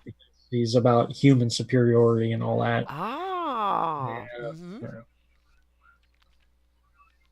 But I haven't heard anything about him in a long time because he's probably You should write a blog post about controversial. that because I'm really interested now. Now you piqued my interest in this. Yeah. Yeah, no, we'll see. We'll see if I remember. Yeah. Uh, And then we have the issue with all the lower denizens, all the demons and the devils and the daemons and the other ones. a lot of them roaming around. Yeah, but it's interesting because in a lot of books and stuff they are treated as monsters and not as Oh, deities. But in right, right. the interesting thing is, but some of them are more powerful than gods. Meaning Asmodeus, who runs the nine hells, he should be, in my opinion, more powerful than the deities that kind of lives in certain areas in his domain, so to speak. So yeah, so in my campaign they have deity levels too. So they are kind of I would true be fine with gods. human lords being worshipped. Yeah, Yeah. yeah. I think it's a mistake, maybe not doing it that way. Yeah. Yeah, so I kind of meaning that you have that most powerful demon lords like Grasts and others. They are true deity in power, so to speak. But their focus is on their home planes where they rule and Right. do mayhem, so They're to just speak. wanting Yeah. hmm souls to Yeah. feel their war and hmm all that. So Yeah. so a lot of the evil gods like Nerul and Hextor and others, they are kind of proxies for their side of the nether planes. That's how I see them. So Hmm. in a way, the Hextor is like a devil kind of, and in some ways, isn't he herald of hell or something like that? Yeah, I don't really know how that fits in. Yeah. So but I there's also some of these. If you look at some of the sources and think of it, you can either run it as hmm. it's not part of that, and demons and devils and whatnot, they are a completely separate thing, Yeah, or you the can Horn run it the Society other is way around. definitely diabolic. Yeah. Um, Wu's asking, how do you think humans react to humans that worship draconic gods? Ah. Yeah. It's interesting. Yep. It's an interesting Yep. thought. Uh, Because Anna's had thoughts on how the metallic dragons oh pose yes, of yeah. I've other kind of races. taken that way that the metallic dragons that since they have the innate shape shifting abilities that they can Yeah. assume other forms, that they kind of deliberately, because the young hatchlings, so to speak, the first other creature that they can shape change into, if they meet the first one they have good contact with is a human, they get the ability to shapeshift into a human or an elf or a dwarf or whatever it is, and they encounter. So the chromatic dragons make sure that the, their hatchlings get exposed to the right kind of creature, so they assume that kind of other identity that they can transform into according to the parents' wishes, so to speak. So it's something that is done deliberately to imprint, and therefore they kind of connect culturally to elves or humans or some other type of creature they want to have that connection with.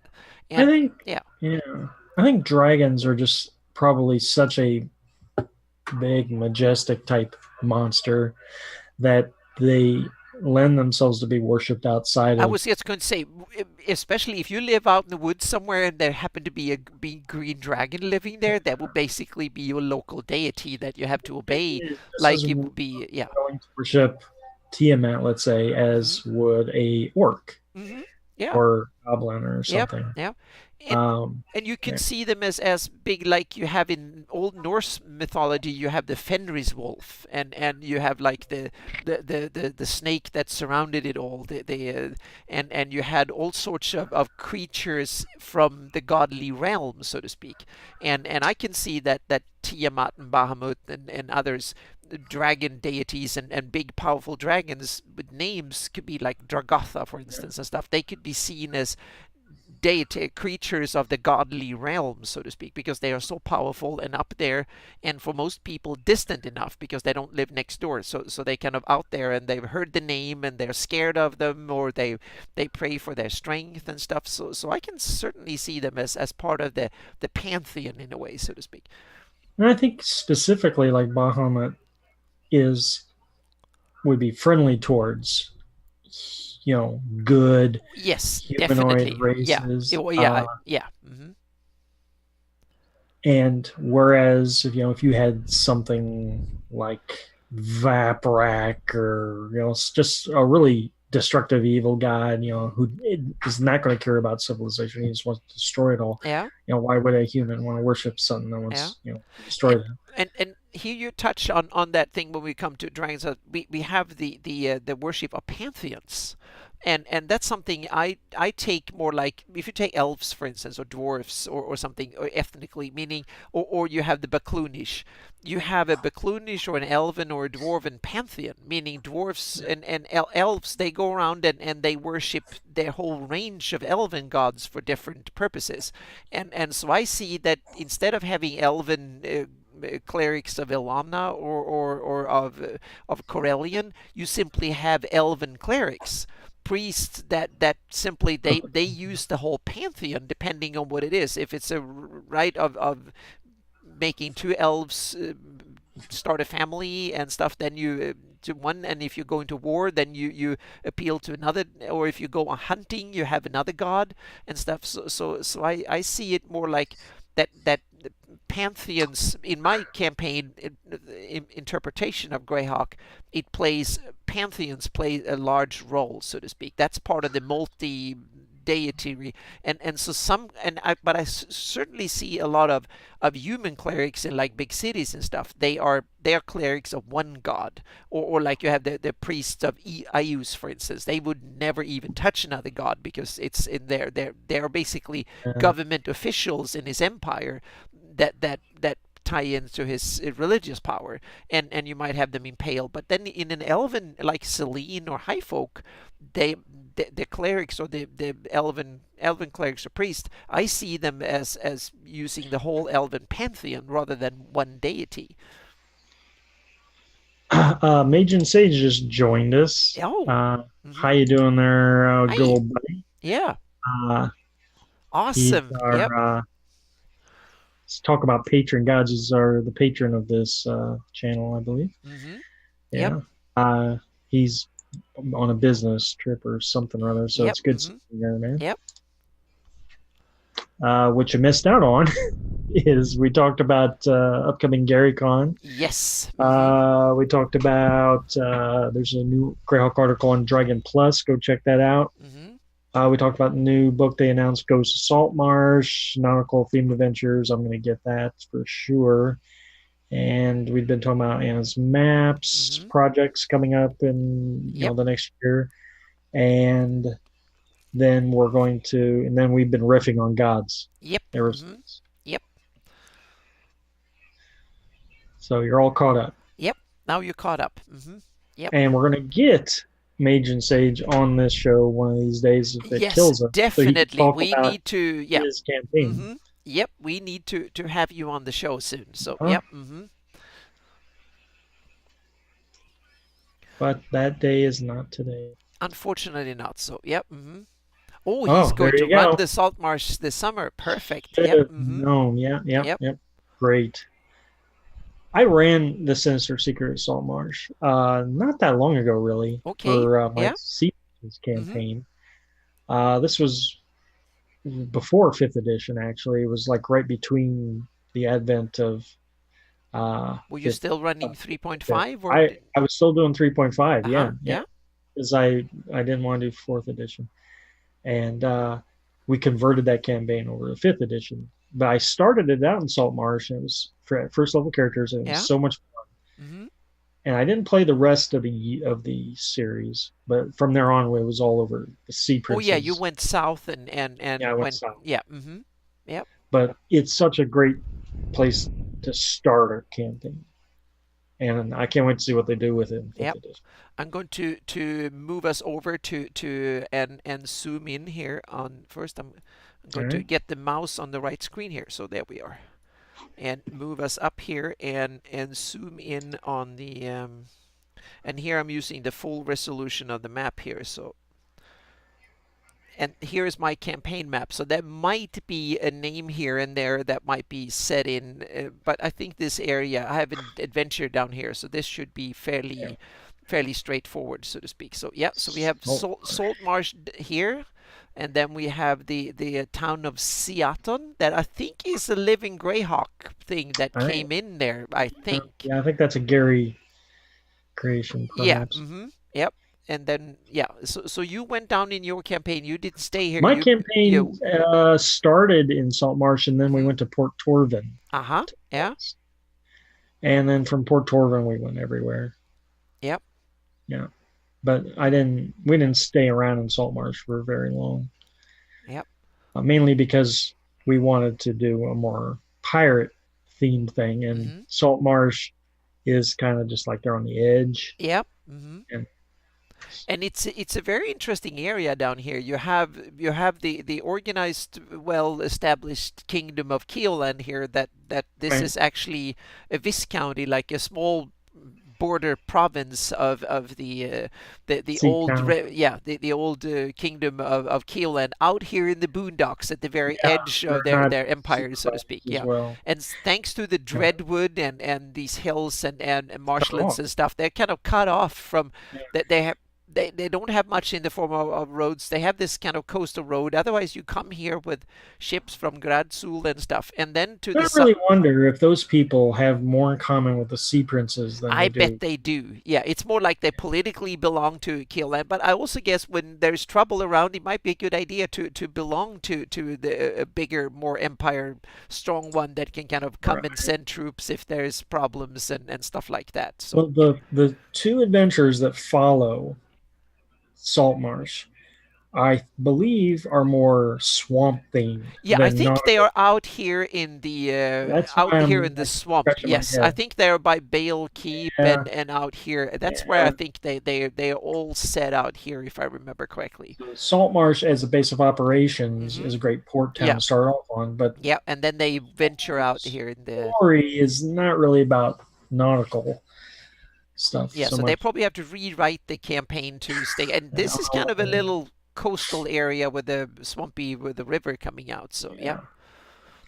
but it is an interesting. And here is another interesting that they kind of spun and did a lot of in Living Greyhawk and the West Keep, that you have the that is West surrounded Keep, by right? hostile troops and stuff. And Where the it's Sea Princes drove Keeland yeah, out. Take yep. that, Smitter. And they kind of hung on to this West Keep as a last resort, so to speak, on the southern border. Yeah. And then you have the Hetziska, however you pronounce it, where the various what is it, troglodytes or lizard men or something. The where?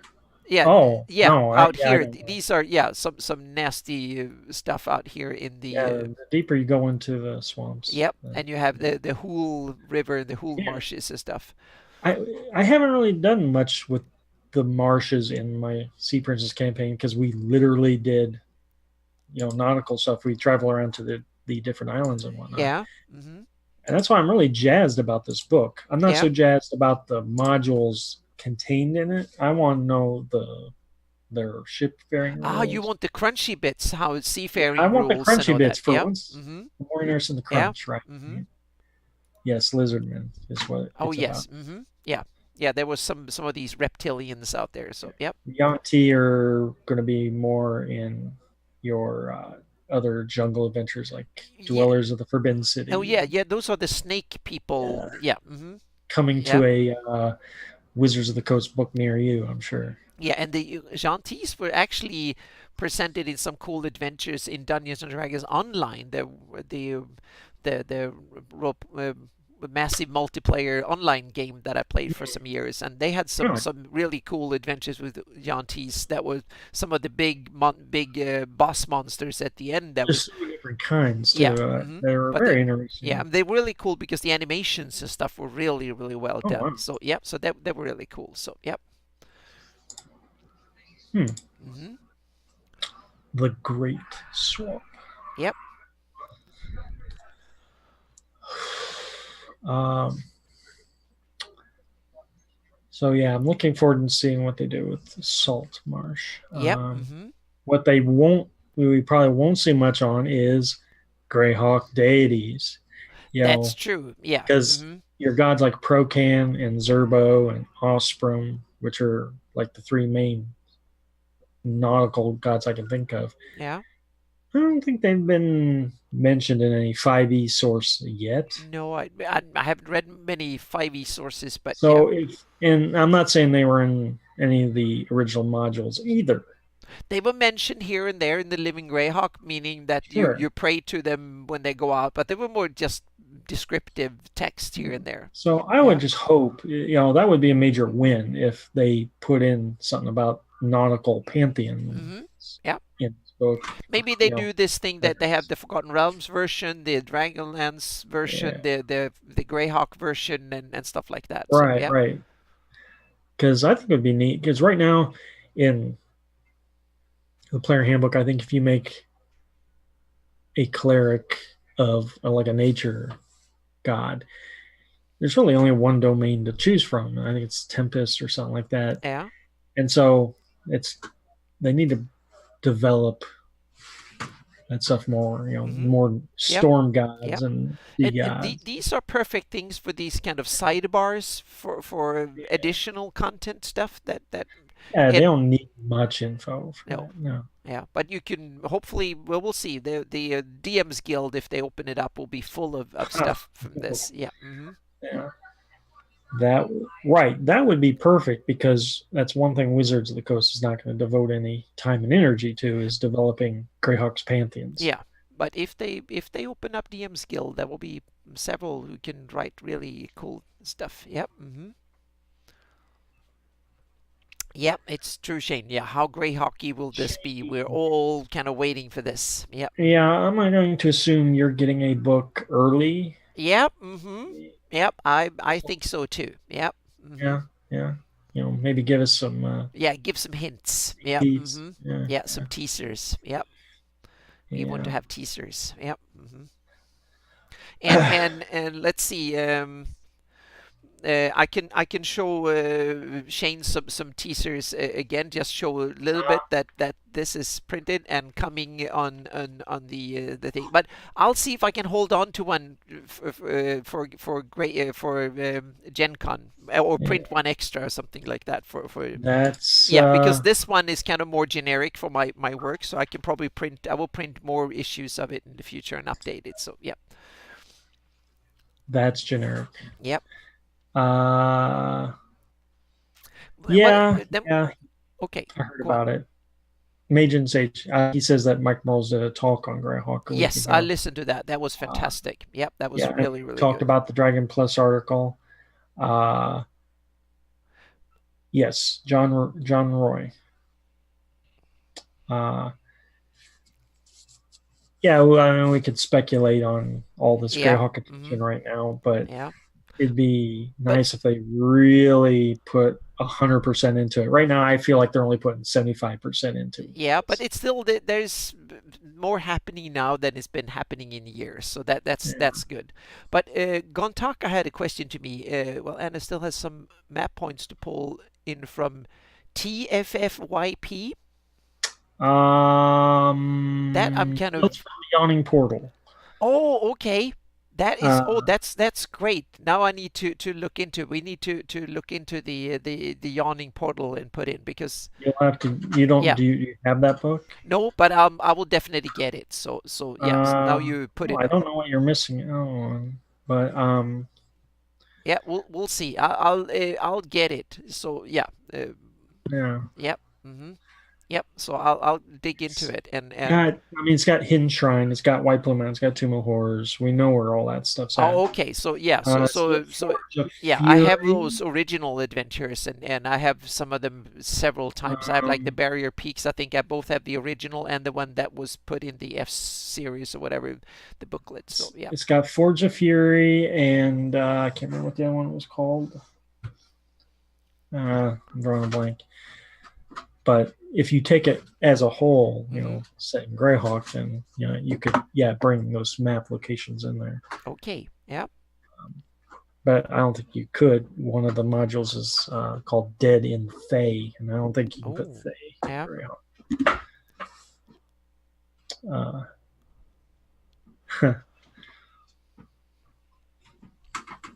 Uh, we're kind of running close to the end of this Yeah, show, I think now we, unfortunately. we kept it up Uh, for a little bit over 2 hours. So Sunless let's. Citadel, thanks, man. Oh, thank you. Yep. And I ran both of those out of that book. Sunless Yeah. Citadel and Forge of Fury, very fun adventures. Generic enough, you could drop them in any game world. hmm So yeah, I'm sure Anna could find a place for the Sunless Citadel and Forge of Fury easily. Then I have to look into that. Perfect. I'm going to make notes of that in my notes for 2020 I edition. think And yeah. what Goontalk is talking about is at the beginning of each of those adventures, there's suggested locations for them in there. Ah, perfect. Yep. I can't remember where that was at. I think it would be like over on the Barrier Peaks or Yeah. somewhere remote. Yeah. Uh, But there's a number of these, like the Temple of Qualish or the Forgotten of Qualish, and Laboratory. yeah, That's exactly, another and one stuff like that. So things you're gonna that have to that add. yeah. Yeah, And you definitely. have the old traditional keep of the Borderlands that had a suggested location, and I went with that was the one that was the first one mentioned, I think. Then afterwards there have been other location mentioned too, but I took the one down in Yeomanry as the okay, yep, Yeah, humanry. yep. Okay. So that's the one I went with because that was the oldest I saw dated. So I kind of went with that one. So yeah. Um, yeah. Sunless Citadel. Says here that they suggest it's got it for like 4 different game settings. They suggest putting it that it's a ruined Backlunus stronghold, Oh. um, and that it's located in Bissell, in the Oh. foothills Okay. west of Mm-hmm. Thornwood. Hang on a second. So We're going to look here I and don't know if that's where I put it, but it must have been. yeah, we'll see here. Here we have Bissell and we can kind of look in and see. So we have an old Bacloonish that kind of suggests to me that it's on Near the Cat. yeah, the kind of the west side of so the It says northern. northwest Mhm. Bissell in But the here now foothills. we're in the same territory as the Diane Gloin or whatever, Dowling Gloin from the and there we have the Qualish and that's the other city that is mentioned in the those adventures and Oh, the Cyprios or Erd that is also so you mentioned. do have that on there. Yeah. Yeah, I yeah. put it Okay. in the 2019 edition. So Is that the foothills or is that the actual mountains? that's the mountains. The mountains. So it's in the This northern is saying foothill. that it's west of Thornwood in the foothills. Yeah, and this is the foothills here. Okay, that's what I was asking if Yeah, that was. these are yeah. Thornwood is up here, and I'm just gonna zoom in a bit. Here you have Thornwood, and it's actually west southwest in the foothills here. So yep. Yeah. So it's. That's I'm where I sure put it. So I read the description as best as I could and put it that in. is very close to all that. Yep. Wow. hmm Who knew it was such a busy place? Yep. So all the secret locations are in one area. But on the other hand, this is an area here that have a lot of pockets and places where you can put things in between Right. mountains. The other area that is, in my opinion, very forgotten is this whole area here. There's like a huge area up here. There is hardly nothing up here. Then it seems to me to be fertile. It's like Switzerland up here. You have Hmm. fertile river valleys that are shielded from a lot of things. Maybe there are giants coming down or other nasty things from the mountains, but it seems kind of cool. And you have these rivers here and stuff. So, Yeah. there's some. Yeah, you have the Falls of Mist and Cragspire and Triple Gate from the Living Lego campaigns. Harry wants to know where you have the Twisted Forest. Oh, the Twisted Forest. Hang on a second here. That rings a bell somewhere, Didn't but we talk about that recently? yeah, I know I put it somewhere, I think, but that's probably years ago. So can you please tell me what where it's associated with so I can. Oh, near the Yeah, sus. Okay, yeah, that's what I would here we say. go. Yep. Now we have to go down to the sus. Maybe it's something I haven't put in here. Hang on a It's, second. I think it rings a bell it's like that somewhere. lost city of the Sewell. It's Yeah, here we really a have. place you can pin down. Uh, we probably don't have it down here. So we have no, I don't think I have it. So the Twisted Forest needs to go in here. So wonderful. Somewhere. Yeah. Yeah. So Just let's see here. So let's see here if we have it. it's not jumping out at me. I'm looking down on the monitor that I'm actually projecting this from Hmm. because it's slightly bigger, so I can actually read it better. Because I only see the video thingy in a small window here. So Well, it sounds like you got a lot of yeah, new so I material. need to add stuff here. So yep, Yeah. so I'm It's going always to put something. a note for that, right? The Twisted Forest. Yep. So I'm going to put a note here in map notes and put a new note here and I'm not sure where the Forge of Fury is, Goon. It's a dwarven place that was they were ran out by orcs, I believe. So that sounds like it'd be the perfect place for it. oh, okay, It it has is on my map. marsh. Oh, Where you found it? have you found it, Nikara? Yeah. Hmm. Oh, so it is marked on there. She must have done her homework. Okay. Okay, yep. You see, I put stuff on the map, and then it goes 5 years, and I put notes in there and realize it's She has already all the there when I sources. research it. So yeah, Yeah, she has all the sources. She just might not know all what they are. and I tend to forget things after some years. So we'll see here. So the Twisted Forest is because it rings a bell somewhere. When I heard Gary when you mentioned it, then I knew that I've heard about it somehow, but then I forgot about it. So we'll see. Yep. Yep. We go back to. I have to get the back to this view again for a little bit. Then we'll see if we can solve. Hopefully, have this mystery solved tonight. Yep. Uh, all right, so we've bounced around enough. I think It's not in the green, so the probably Twisted Forest. So it's not. Um, anyone have anything else? Because I'm starting to run out of. yep. Yeah, we'll see. Oh, now I have it. I have it. I found it. Yep. Oh, you I found it? found it. Yes, I found it. How the hell did you And overlook it? yeah, I found it. And it's not. It's a site. It's a major site here, the Twisted Forest. So it's a major site symbol. So yep. Yep. That's very. Thank you so much for helping me Wow. sort this out. So yep. Yeah, So I I need can I rice. can actually delete that Wow, note. even has the number there. Oh yeah, the, Awesome. the hex number. So I can go in here and turn on the hex layer here, so we can see the hex layer. So yep. So okay, so I'm glad I passed one of the test because I haven't missed everything. So yep. So some of it is here. So yep. And There there's you go. some places down here that are from my campaign, I think. Serlin, Ocarino, Mern, and Badrit, I think, are from my campaign, I think. Near, yeah, and Mainuk and stuff. So this is my campaign. So there's some more stuff down here that are. And I invented, that was, let's end with that. One of the All right. things that I invented for my campaign, because there is in the I use the evil, there is a number saying that he has ravens and crows and stuff, and I thought that no, I don't want I used to steal all the ravens and the crows and make them evil incarnations. So I invented the skull crow and the skull ravens. So he has these skull birds, and they are like regular ravens except that their skull is bare, so it's like bare bones.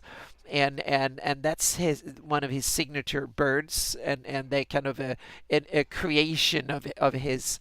So he has like ravens and crows that are like the skull crows and the skull ravens, and that's part of his menagerie of creatures, so to speak. So because I didn't want him to steal the regular ravens and the regular crows, so he and there might even be giant ones, you never know. So I invented them for my campaign. So now I will see what kind of other special traits and abilities and stuff, and how I want to do. So that was I use skull crows and the skull ravens. So yep, or the skull corvidae for using the Latin word. So yep. Oh, thank you, Shane. Awesome. Yep. So Nice. spread it. So yep. So that was my monster creation for the day. A couple of Well days ago done. when I read it, I realized that no, I want something special for my campaign. So the ravens and the crows could be still used by druids and all of the rest of the ones. So he simply made a type of evil crows and ravens that I would call skull ones. Yep. Okay, so that was, I guess, now we lived up to the Yeah. far and wide with Falang today. So we've been everywhere. So All so over. yep, all over. So yep. So thank you everyone for coming in, and thank you all for making this an so much more fun with all the good comments and ideas and help us out. This is fantastic. Yep. Yep. We will do this again in Two 2 weeks. weeks. Yes, 2 weeks. So yeah, because next week there will be no show because then we will be at GaryCon. So yeah, if I'm not snowed in halfway from North Dakota, we'll see. Yep. Yep. So thank you so much again, and see you all in 2 weeks. See you later, guys.